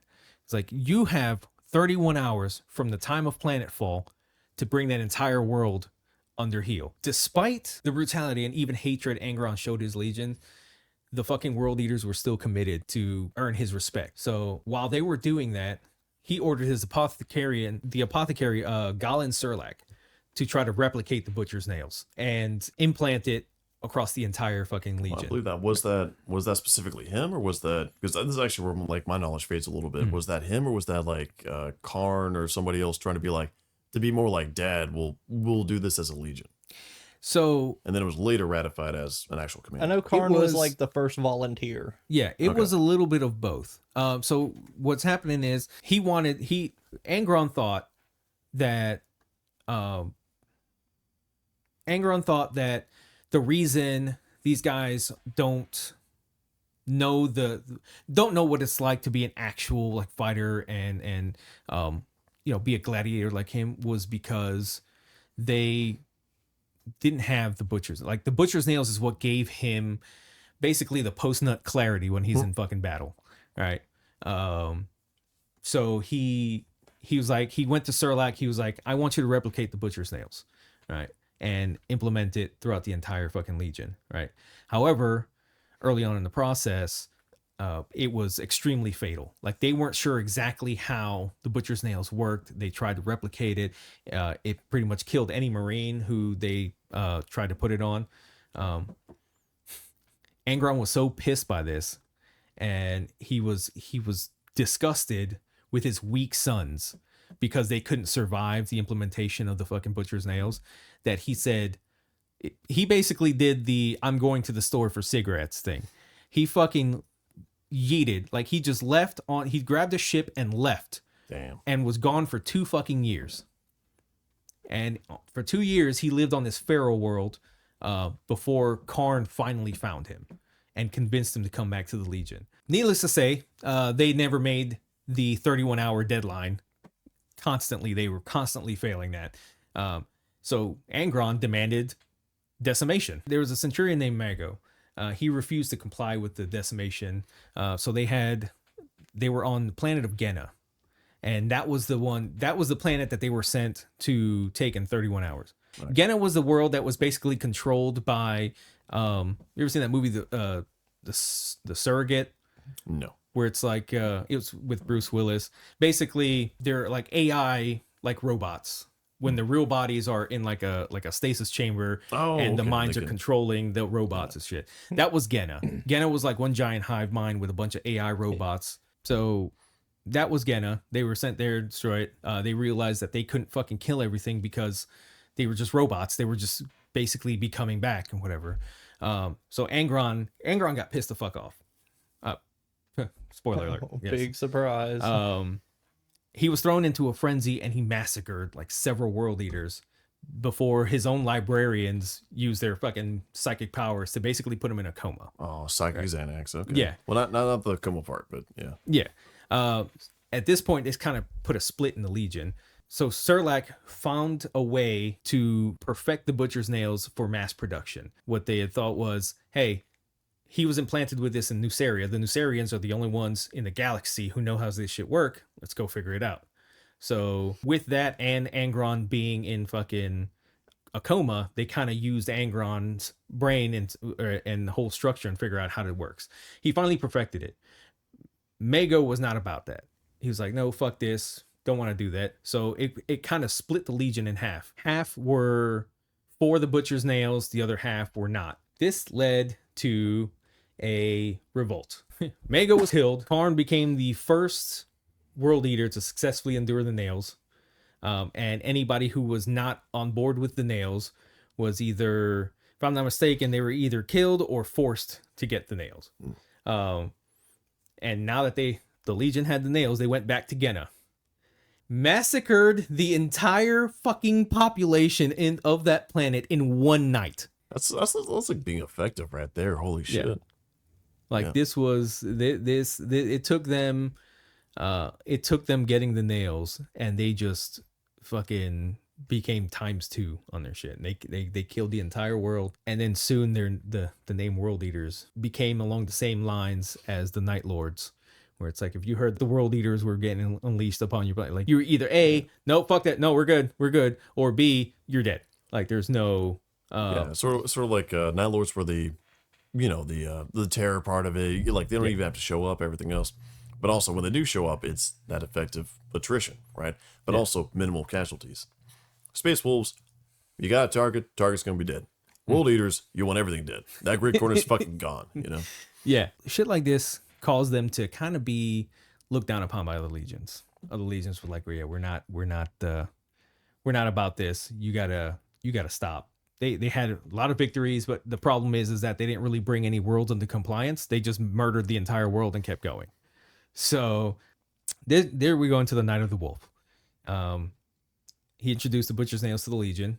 The Emperor says, "Nah, I'm not about that. You should probably stop doing that shit because the side effects are uncontrollable." Angron says, "Fuck you, Dad. I'm gonna do it anyways," and he continues doing it. So the Emperor dispatches your boy Lehman, right, to a planet called Malkoya to confront Angron.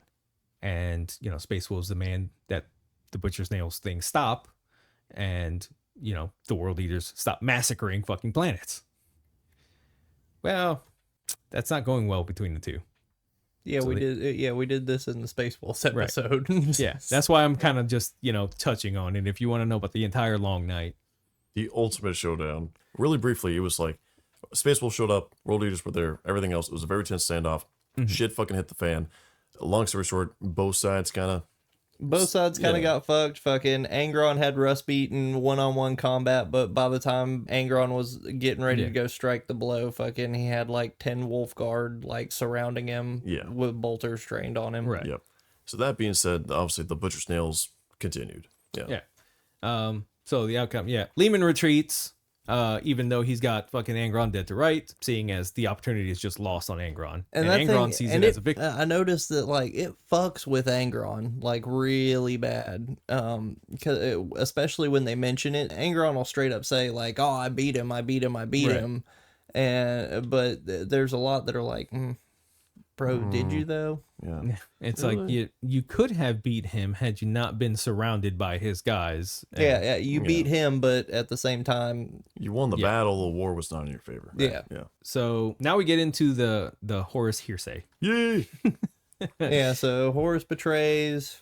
So We- Horus actually manipulates Angron into this. He exploits his resentment towards the Emperor and convinces him that the Emperor is weak, and he promises, vengeance against not only Big E but other Primarchs that were critical of him. I'm sure it wasn't hard. Probably not. No. No, All he had to say I is, have a feeling- we're going to go kill Big E. He's like, fuck it, I'm down. yeah, sure. It was a pretty easy fall. Whatever you say. Yeah. It didn't really take at all anything.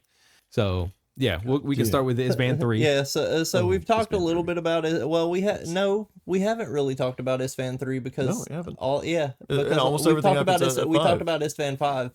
So Isvan 3 is when actually the culling of the traitor legions. Yep. All the traitor legions, the first traitor legions, they drop down like they're gonna take over this. This is gonna be another Imperial compliance. Yeah, because Ispan 3 was rebelling, even though the Sons of Horus previously went there. Now they're rebelling. Whole big issue. Yeah. A lot of Astartes went there, but they were all conveniently the traitor ones, yet to be revealed. Yeah. But yeah, so they drop down, and then that's when all of a sudden the traitorous traitor legions turn on the loyalist traitor legions. Yeah. But the main deal that they also did, which made this interesting, was it was a very simple idea, because Angron fucked this up. That's why it really has to be mentioned, is because Ispan 3 was the idea of, hey, let's gather all the people who have all done the secret backroom handshakes and meetings, everything else that we're going to rebel. Send all of our guys that we think will not submit to our cause or be coerced into it down to the planet. And then it was way overkill for the fucking planet. It was significant overkill. But they were doing that. And at that point, eventually as the fighting went on, there was a virus bomb. But one point in particular I want to point out was these people that were rebelling were fucking batshit insane and seems like corrupted by the warp, right? Due to the coral towers, everything else, probably Right. Slanesh. But the World Eaters, Sons of Horus, and I think Emperor's Children went over towards like the capital. They're going to capture that. World Eaters took the streets. But they got pushed back. Actually, just the wave and wave of basically civilians running at them with like pitchforks, everything else. And it got to the point at the crescendo that this entire basically hive city, or whatever the fucking layout was, this giant ass city, turns out almost the billions of residents went absolutely fucking nuts. And almost similar to what the World Eaters were. Started screaming and hurling themselves at the World Eater force in the millions. And the World Eaters were quite literally waiting in like full ass streets. Imagine like whatever city you're in, like downtown streets. Yeah. Those streets were unironically like up to their waist, Astartes' waist in blood. Because there was millions of people assaulting them for hours. And they just had their chainsaws. And when their chainsaws broke, they were fucking using their fists. And whenever their fists don't break, so. But you get the point. But the sheer amount of carnage that happened there is fucking insane. Yeah. And that was where Karn and Garviel Loken got into it, didn't they? They had a battle between each other, and the only thing that saved Garviel was a fucking tank that came out of nowhere and smacked into Karn. It was. I might think have it was been. something. might have been. I Yeah. want to say it was something like that. So Yeah, because after that, they went to the palace. yeah. But, So Isban 3, funny enough, all this is going on down there, right? They're supposed to be culling the traitor legions and shit. So, they deployed the virus bomb, right? When it became clear that like almost 2/3 of the deployed forces had survived the Life Eater virus, fucking Horus is like, fuck it, we're gonna bomb their positions out of orbit. So that was the plan. Angron said, hold my beer. All these people that survived, at least the survivors of his legion, should be cut down by his own hand.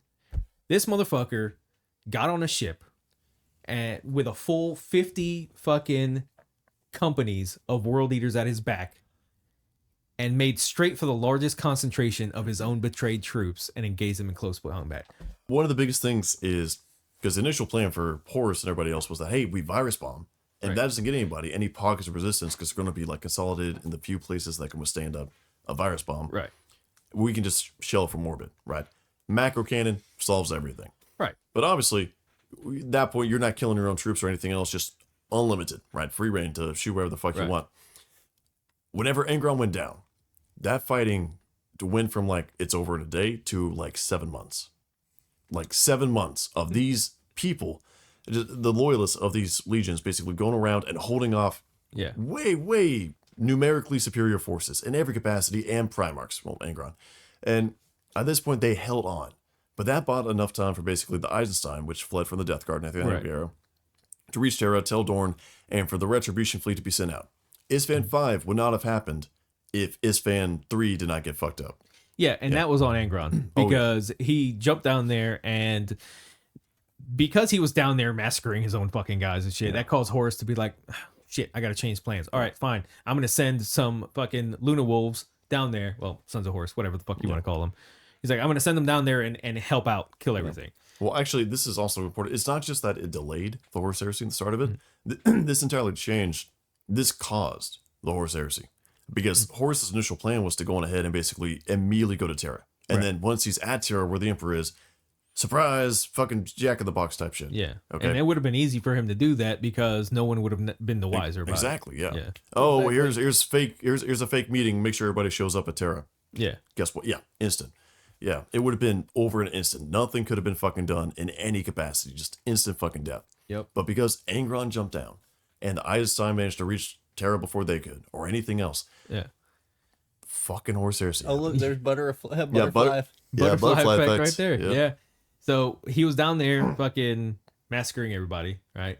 Horus is like, all right, fuck this. We're spending too much time on this bullshit. So Horus orders Mortarion and Fulgrim to drag Angron off the fucking field if he wouldn't quit on his own fucking accord, right? And they pulled him off the fucking thing. They off the planet. They initiated the orbital bombardment, burned everything the fuck out. And they're like, fuck it. We need you and your fucking strength for Isvan 5.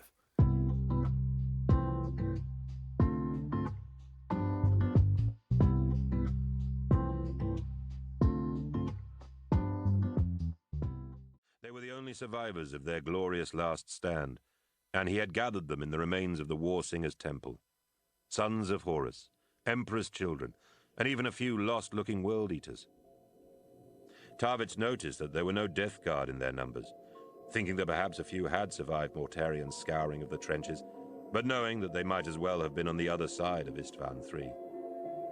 This was the end. They all knew it, but none of them gave voice to that fact. He knew all their names now. Before, they had just been grime-streaked faces among the endless days and nights of battle. But now they were brothers, men he would die with in honor. Flashes of explosions bloomed in the city's north. Shooting stars punched through the dark clouds overhead, scorching holes through which the glimmering stars could be seen. The stars shone down on the coral city in time to watch the city die.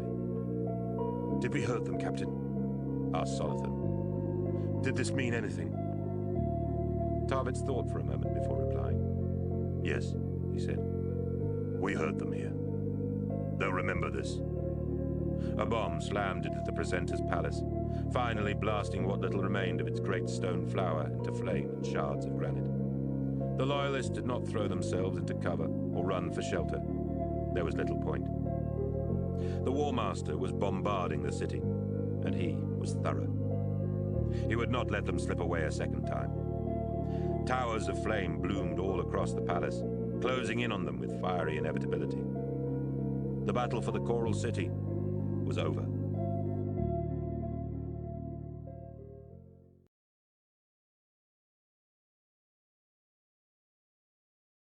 I'm pretty sure the model of Angron is actually Angron on Isvan 3. The 30K model? 30K, yeah. Yeah. That's a Well, dope yeah, fucking model. obviously not the 40K model. Well, that's what my mom went to because I'm thinking 40K. Yeah, at the time. exactly. yeah, And the, then yeah, the Angron 30K model, I'm I'm pretty like, sure man, is Isvan 3. I was Because like, man, my lore's really fucked up in this case. What the Well, because it's him like running through a bunch of fucking world eaters. Yeah, that's true on that. So now we get into Isvan 5. Yeah. And for those of you who don't know about Isvan 5, quick summary. Again, we had the Iron Hands, the Raven Guard, and the Salamanders. Yep. All drop down onto the surface to go and try to kill Horus and shit. Well, World Eaters are there. They are unleashed. They split the Raven Guard's line of communication from the Iron Hands and start fucking up the Raven Guard. for some reason they've decided to focus on the Raven Guard more than any other fucking legion that was out there, right? And chasing them. In the book Deliverance Lost, it shows that almost the entirety of the World Eaters Legion was chasing them, and Korax and his guys.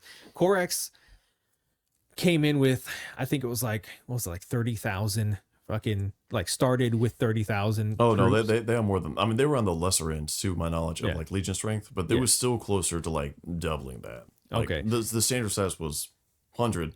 T-Sons were actually like more along the lines of like 30,000 type stuff. But Okay. Raven Guard, we're talking still like 70 to 90 probably. Okay. Yeah. So that's even worse. Oh yeah. Oh yeah. So let's say 70,000 or 70,000 fucking Raven Guard, right?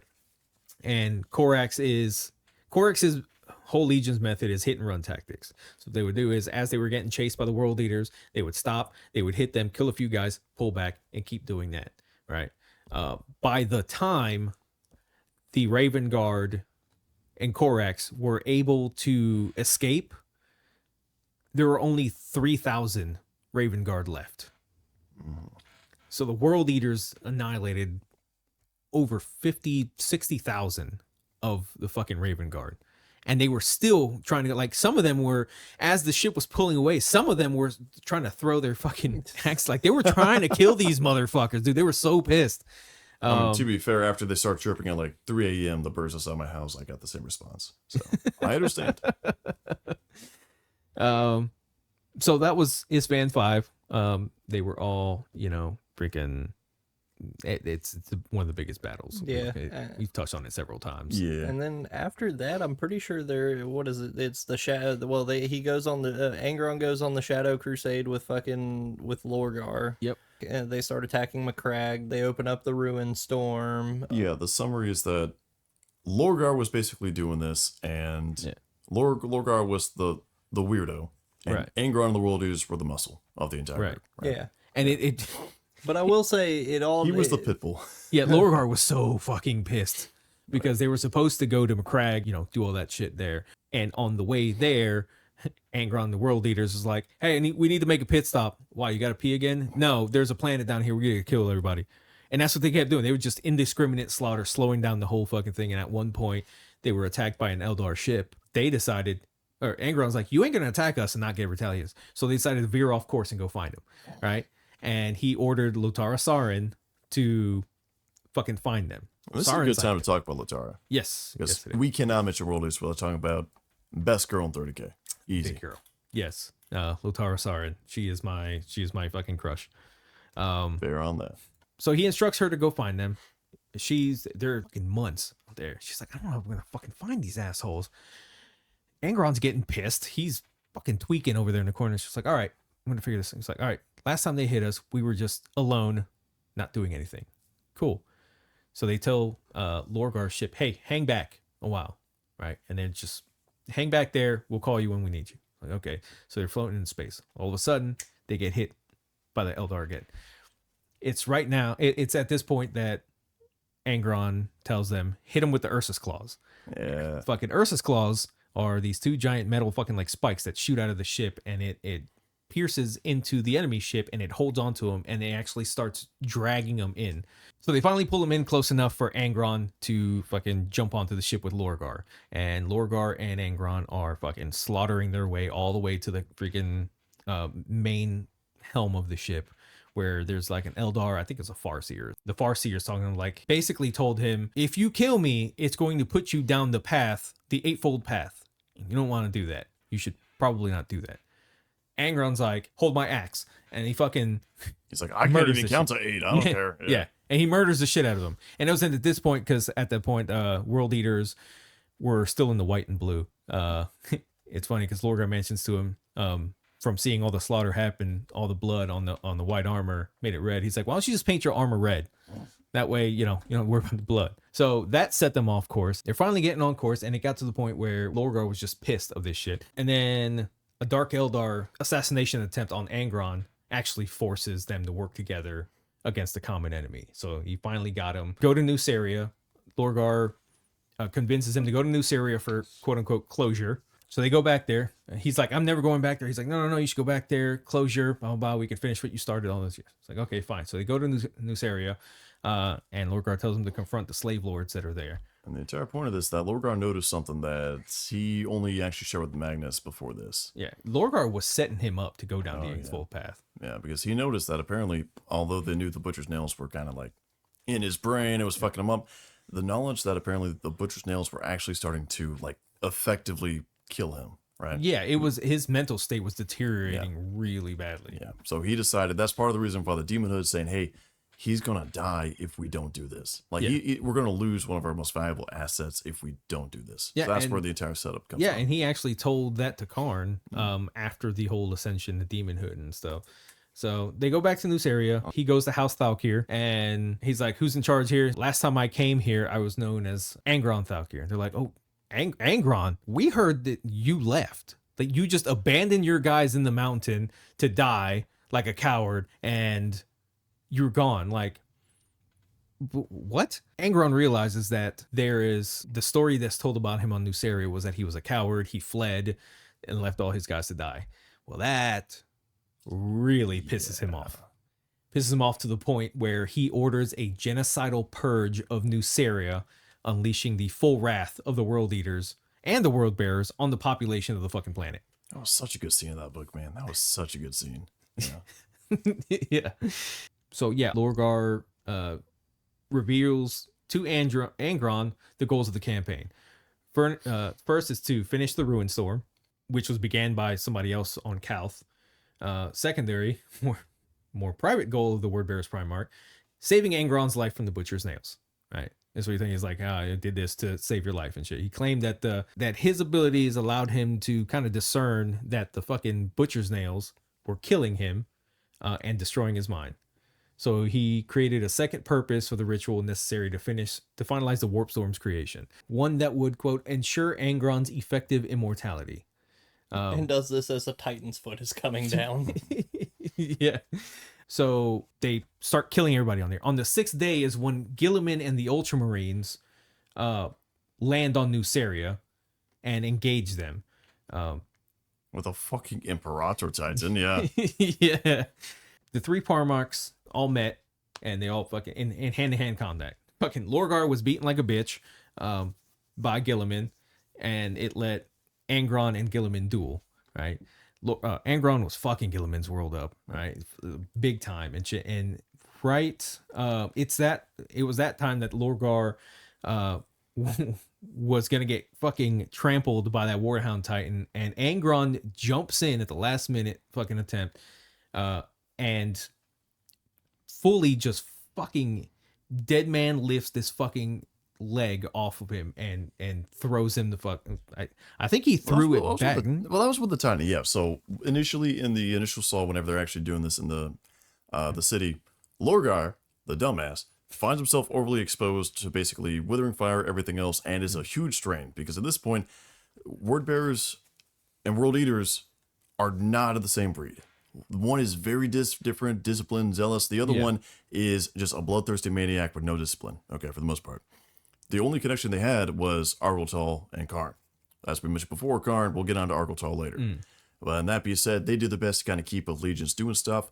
It worked for a time, but there's still a lot of mishaps. But due to one of the mishaps, Lorgar found himself in the gun sight of a Titan and takes basically a volcano lance to the fucking face from this Titan. Or maybe it was a plasma. And then at that point, for whatever reason, decided to end him rightly by stepping on him. Which, don't be wrong, it's a fucking Reaver Titan. It's a smaller Titan. Yeah. It's still a fucking Titan. It's still fucking massive. Yeah. And at this point, Lorgar is blackened, charred. I mean, this dude is unironically like 2 seconds away from death. I'm talking like stiff freeze, he's gone. Yeah. Angron, seeing this, bolted headfirst and then catches the Warlord Titan's foot on his way down. Several, probably 1,000 tons. Okay. And at this point, he's being physically driven back into the dirt, into the actual like earth, while Lorgar is like ice cream, my face. chocolate chip, and the next thing you know, fucking Angron's lifting it up, and he's straining. Even for Angron, this is a very hard feat. But the motherfucker goes around, grabs the foot, and holds it for what's probably at least a good 30 seconds, if not longer, which is insane by any standard, any metric. until finally the tiny foot literally just squashed him in the ground like fucking replanting a carrot. And at this point, he starts to crawl his way out. But during this point, like we mentioned before, not all the Legion were fans of the Butcher's Nails. Right. And there was only 19 remaining librarians. Okay. Yeah. And at this point, they kind of psychically started reaching out to him to kind of basically calm him down because they saw, we're going to all get fucked up. The other time, Angron got so turned around, he started digging down.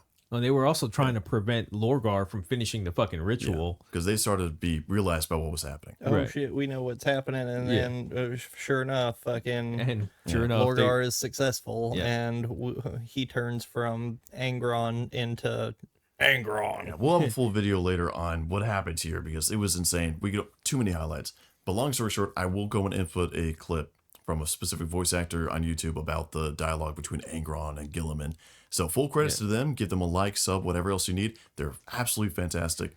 But I'll input that here. My brothers, what a sorry sight you've become. Traitors, heretics, no better than the treasonous cultures we've quashed for the last 200 years.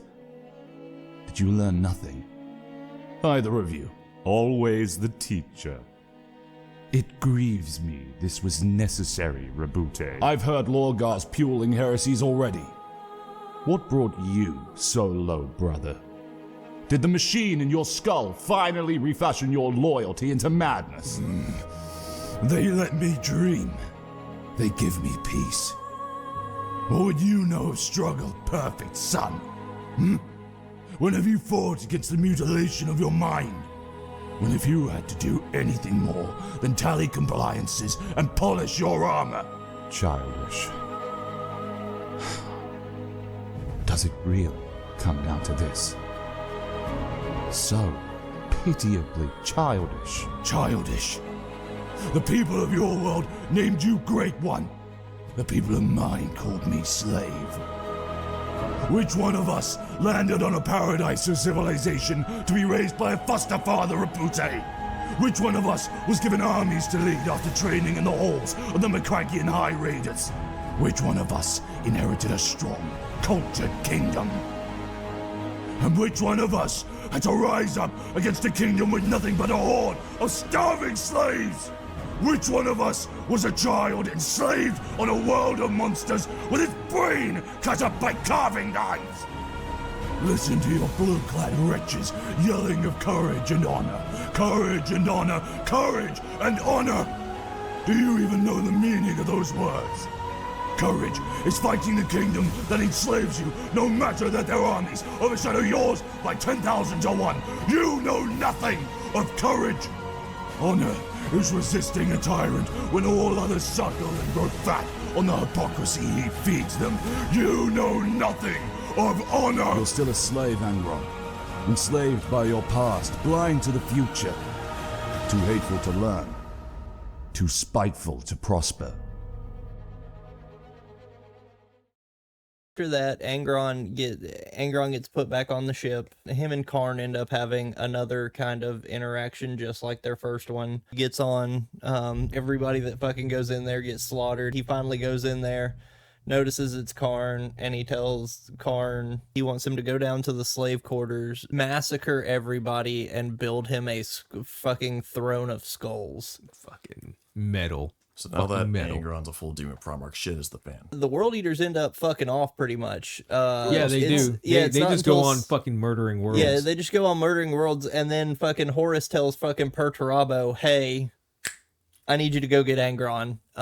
He's important for this. Go get him. Angron goes to a fucking world where fucking people are just slaughtering. They see Karn. Karn's all fucking covered in blood and everything, and is like, you need to fucking go. He's fucking dying. They end up seeing Angron. Fucking Perty ends up fucking bodying Angron, surprisingly. They're just going back and forth blow for blow because he's like, no, this is the way that my brother needs to see things. This is the only way we're going to be able iron within, iron without. Yeah, he pulls the iron within, iron without, fucking smacks him back and forth with fucking Forge Breaker and all that, and then ends up getting him back on the ship, and then blase, Siege of Terra. Yeah, now we're here. Yeah. For the longest time, like, nobody really wanted to go to Angron in the trophy room because he would just haul off and kill you. Yeah, fuck that. Yeah. But So Siege of Terra happens, and that's where you can take over because you're the Yes. Siege Oh, of Terra. I have so not excited got to for Siege this. of Terra. Okay. But How much I can keep this kind of spoiler free because I fully say this and understanding you guys are like, but let me know the thematics of this is insane. I don't care. I know that there's a fight between. I know that there's a fight between him and Sanguinius. Yeah. I know that this is when he does the whole. Well, I'm just gonna jump off the fucking ship. Eventually, what happens is obviously the fighting begins, and at this point, especially the monogod traders and majority of the Primarchs as a whole, except for mainly Horus and Perturabo, are just so involved with their own gods, deities, passions, everything else that they're all fucking off everywhere else. But the entrance, as soon as Horus finally clears the way, suddenly you have what they thought was the fleet of they thought was the trader host coming in, and then suddenly a second trader host emerges from this new basically this new point in space.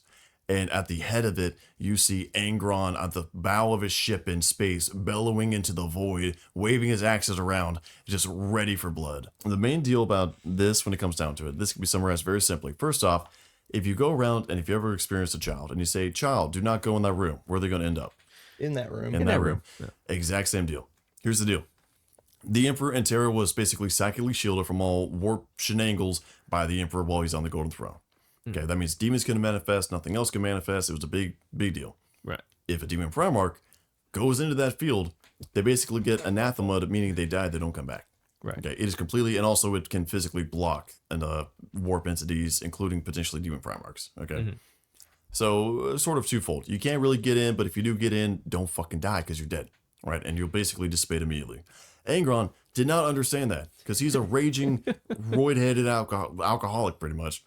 And at that point, remember whenever we talked about in Curse, he made that giant labyrinth on a ship for Vulcan to torture him?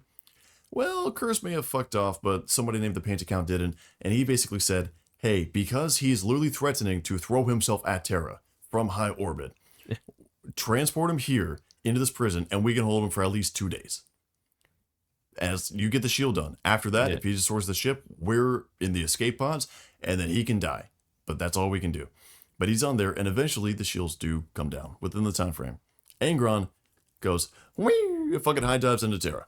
Okay. Actually, well, he's transported down, but you get the point. At that point, it is a red whirlwind of death around Angron for the entirety of this. Okay. It gets to the point where basically Karn and everybody else are trying to fight with the Butcher's Nails, but also keep the Legion together. Angron's just saying, Leroy fucking Jenkins, running into everybody he can goddamn see, and everybody's trying their best to direct him towards the enemy and not slaughter allies. Right. Yeah, and eventually the fight with Sanguinius happens. When what eventually happens, he meets Sanguinius, and they start fighting, flying through epic cinematics, stuff like that, and Sanguinius wins. And therefore, because the shield's down, whenever Angronius dies, he gets sent back to the warp, to be continued later. Yeah. Yes. So we all know what happens with the siege. Siege of Terra happens. Emperor dies. We're now in 40K. Yeah. And now in 40K, his first big appearance actually was before any other Trader Primarch in lore. Now, obviously, it's assumed that when the Demon Primarch sort of like after Siege of Terra, stuff like that, they were busy in the warp doing warp shenanigans, right? Fighting among other followers of chaos. I don't know, jacking off on a planet in Fulgrim's case, who fucking knows, okay? Actually, literally in Fulgrim's position. But that being said, Armageddon happens, the first war for Armageddon. So it turns out that Angron, although he's batshit fucking insane, still has a brain inside of him.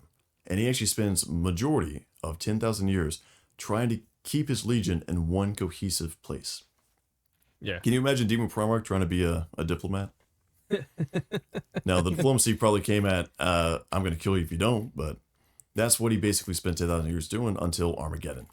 So he found a little demon planet, and eventually he got enough guys, he basically boarded a Space Hulk. Eventually, just letting drift along the winds of the warp, they find the way to Armageddon. Yep. And also, during the trip, they inexplicably pick up like 7 greater bloodthirsters of Khorne that are the best of the bloodthirsters. Like the 7 best. Can you imagine that? Literally just like the ship started, car drove, by the time car got a destination, there's just 7 of the best generals in the fucking ship.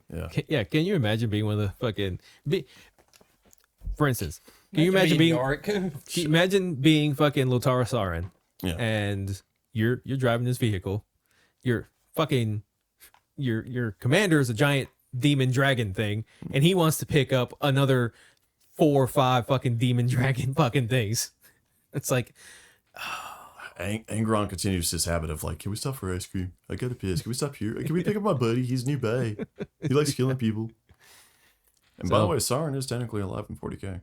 she is, but she's kind of like a ghost. Yes, in the Siege of machine. Terra, Yeah. obviously warp shenanigans happened, and what ended up happening is she merged with the ship. Right. But it's like technically, I'm not sure where her body is, but she's basically a cruel warp reflection of who she was, Yeah, and then so- her actual better parts of herself, character-wise, are haunting the ship. Yeah, that's why, like, for all intents and purposes, her body is basically part of the ship.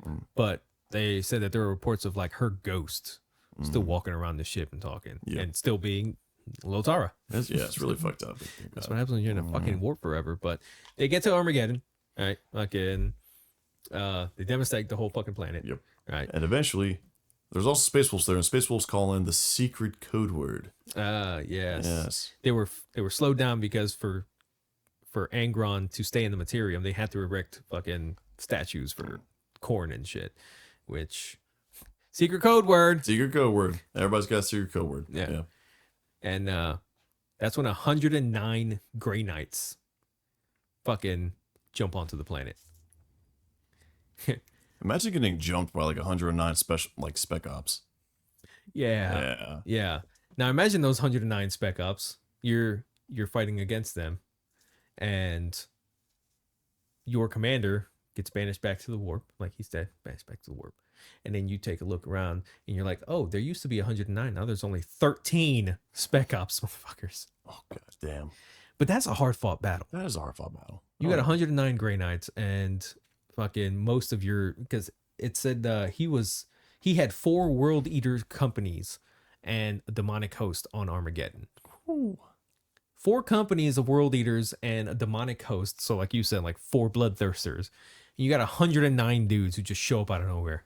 Space Wolves were like, We'll let you guys take care of this. We ain't gonna worry about it. And secret leads- code word. And that leads into the Space Wolves beef with the Inquisition, but that we already covered that, and probably soon in the future too. And now, aside from that, they're World Eaters are always fighting. Okay, Oh yeah. but they kind of catch up and kind of like put a bow on this in the modern day. Obviously, the model came out, right? And now we're just Right. waiting on horny ass Fulcrum. But that being said, he shows up again because there was a random around Armageddon. There was once again a Vox station that was casting stuff. Kept on Vox casting a whole bunch of random ass, like just a phrase about blood and skulls over and over again. And the frequency of these broadcasts proceeded to go ahead and speed up and get faster and faster and faster. And at that point, they eventually decided, like in the Voxcast, because this was in one of the Prion Nexus books, I want to say, like way back when. Well, not way back, but 9th edition.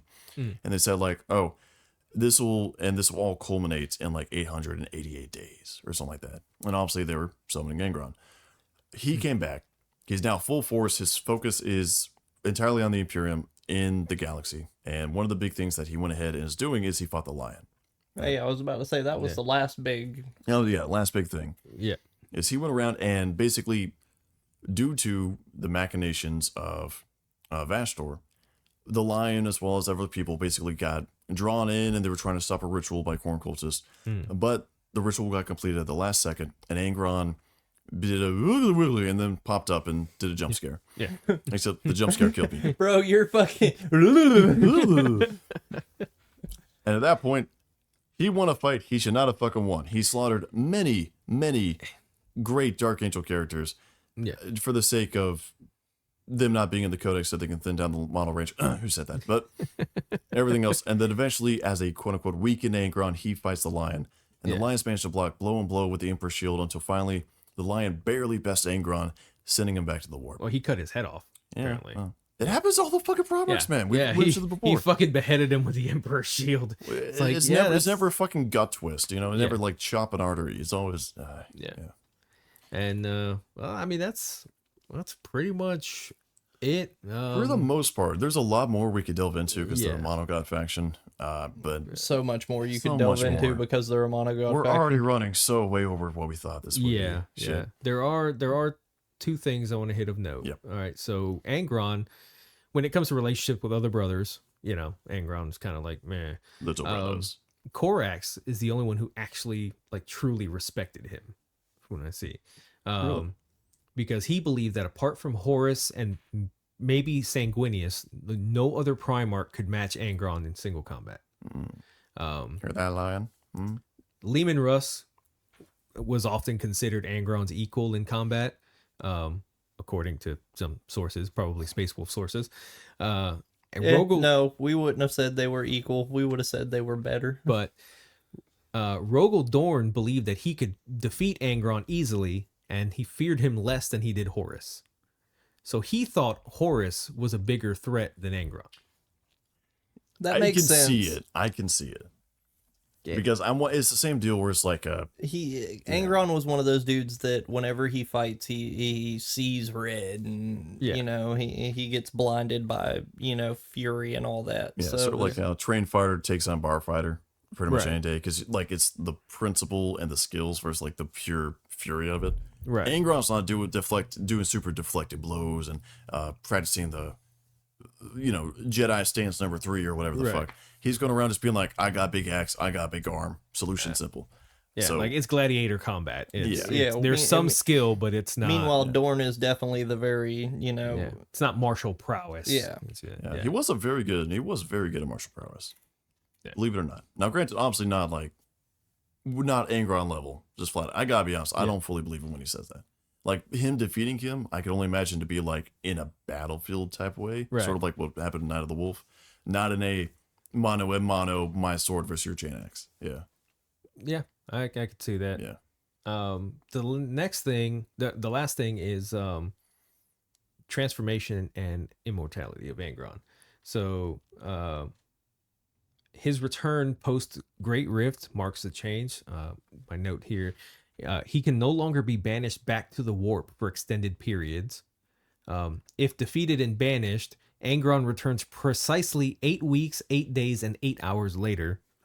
And his return is heralded by crimson omens, calamities such as blood rain, storm of hate, and the fleshbrand plague that occur at sites of apocalyptic bloodshed. Man, So if you kill Angron, he's coming back in 8 days, 8 weeks, 8 days, and 8 hours later. yeah. I want to say there was also something about like he basically gets teleported Warzone to Warzone or something like that. If think there's, so. yeah, I think it's probably a corn thing. Yeah. if there's enough bloodshed, he basically, I mean, he can basically pop into where he needs. But that's about it. So, which is interesting that I saw he can no longer be banished back to the warp for an extended period. If I remember correctly, also that, now, grain of salt, I will fact check this. If it's not true, I will go and cut this out. But if I remember correctly, it was also they were saying that the amount of time he spends in the warp between each banishment is getting less and less. I know that breaks like the 8th thing, but I that's think I what I've read heard. somewhere about that too. That Yeah. he's spending less and less time in the warp, and nobody knows why. Yeah, and it's kind of concerning because what happens when you can't banish a demon Primarch? Especially Angron. Yeah, especially Angron. Yeah, that'd change a lot of fucking things. But yeah, other than that, that's pretty much it. When I was looking at the gene seed thing, gene seed's not really Autism. anything. It just says that, a lot of people believe that, like the scholars believe that their gene seed was corrupted from the beginning and that the Legion was just intrinsically damned. What's I just that? believe You that want there's war nothing wrong. bands? It's time for No, war. Yeah. Okay, well, real quick, before you say that, I want to make a quick point about everything else about my stance on Angron and the World Eaters, and I'm sorry, but I'm here to say the truth, okay? Oh my God! Here comes Step Bro with a Yes. steel chair. Yeah. Here's the deal. Every World Eater person I know who loves Angron and everything else, the constant talk about, well, they could have been the best Legion, but stuff happened outside their demand and all this stuff, and they could have been the absolute fucking best. And Angron was just a really swell chap when you got to know him, and it was just the butcher's nails. You're not wrong, but that's not what the World Eaters are. That's not what they are. Like, don't I mean, wrong. you're wrong. If you want to like you're them, right. I mean, yeah, you're that's not right. wrong. But I've heard that so many times that people saying, well, the World Eaters could have been this. It's like, it doesn't matter because the Butcher's Nails, that's who they are, is the Butcher's Nails, yeah. right? So it's like, if you like the World Eaters, no offense intended. I love you, buddy. But I'm just saying, like them, no. but you don't need to justify a whole bunch of stuff to just say I like the World Eaters because they're cool. No, That's all you gotta say. Yeah, Don't go around and say I love what they are now. perfect. Yeah, I shit you not. Like I love the way they are now. Now, Exactly. granted, could Angron have been, the bestest Yeah, boy ever? Could 100%. another Sanguinius? Yeah. Fucking sure. But that's not how it played out. exactly. So Yeah. See, Yeah. this is the difference. See, we can actually have an educated conversations. argument without having shit takes and then being like, well, that's Yeah. just the way it is. Well, bro, it's like they're savage. They could have been really nice. It's like you mean you're like the Warhounds. yeah, I mean, Thank you. they were Yeah. already fucking savage fighters and shit like that before Angron came in. Yeah. The Butcher's Nails just fucking turned that up to 11. But Yeah. yeah, I love the way they are now because it's pure and simple. Just point, click, I'll Kill, destroy. maim, They are burn. great. kill, They're maim, great. burn. Exactly. They are great. I got nothing against them. I just had to get that on my system. No, because fair that enough. word, I know too many people who say that, and Yeah. it just also That's him. fair. He also says that, but that's That really doesn't surprise me. oh yeah, I was like, but it's like no, you don't like the World Eaters. You like the Warhounds. Perturabo said it best. You were a slave before, and a slave you remain, just Amen. in different, just under a different master. Right. Right. Friggin' But yeah. So that's- next week. Yes. Well, I mean, not next week. Next episode. Next Yes. episode is Bobby G and the Ultra Bobby Smurfs. G, baby, underrated, Oh my god. underrated. I'm not gonna lie. I can't wait. Overrated. The biggest part I can't wait is when we name off the list of Oh all no, of no, no, no, no. Oh yeah, no, Hey. we're No, doing, no, if not we the get- list of successor chapters. The Oh. the list of names of fucking Named Rebecca Gilliman's characters? nicknames. Oh yes, Hey. yes, Bobby G. yes, Bobby Robo G. Gilly Hey, suit. theoretical, you listen to the Ultramarine episode. Practical, you become an Ultramarines fan. Next question. Theoretically, you're gay. But practically, No, you you. need to subscribe to the Serpent's Lodge Yeah. podcast. Yeah. Join the Discord, subscribe. Yeah. Again, yeah, this episode went pretty long. However, our cold open was Decently long extensively too. long. Yeah. So Yeah, It could be like the it'll Iron be Hands ki- episode dropped yeah. 20 minutes from it, something yeah, like that. yeah, I could see at least 20 minutes being dropped off of it. So it'll be fine. Yeah. So yeah, Ultramarines next week, and Boo.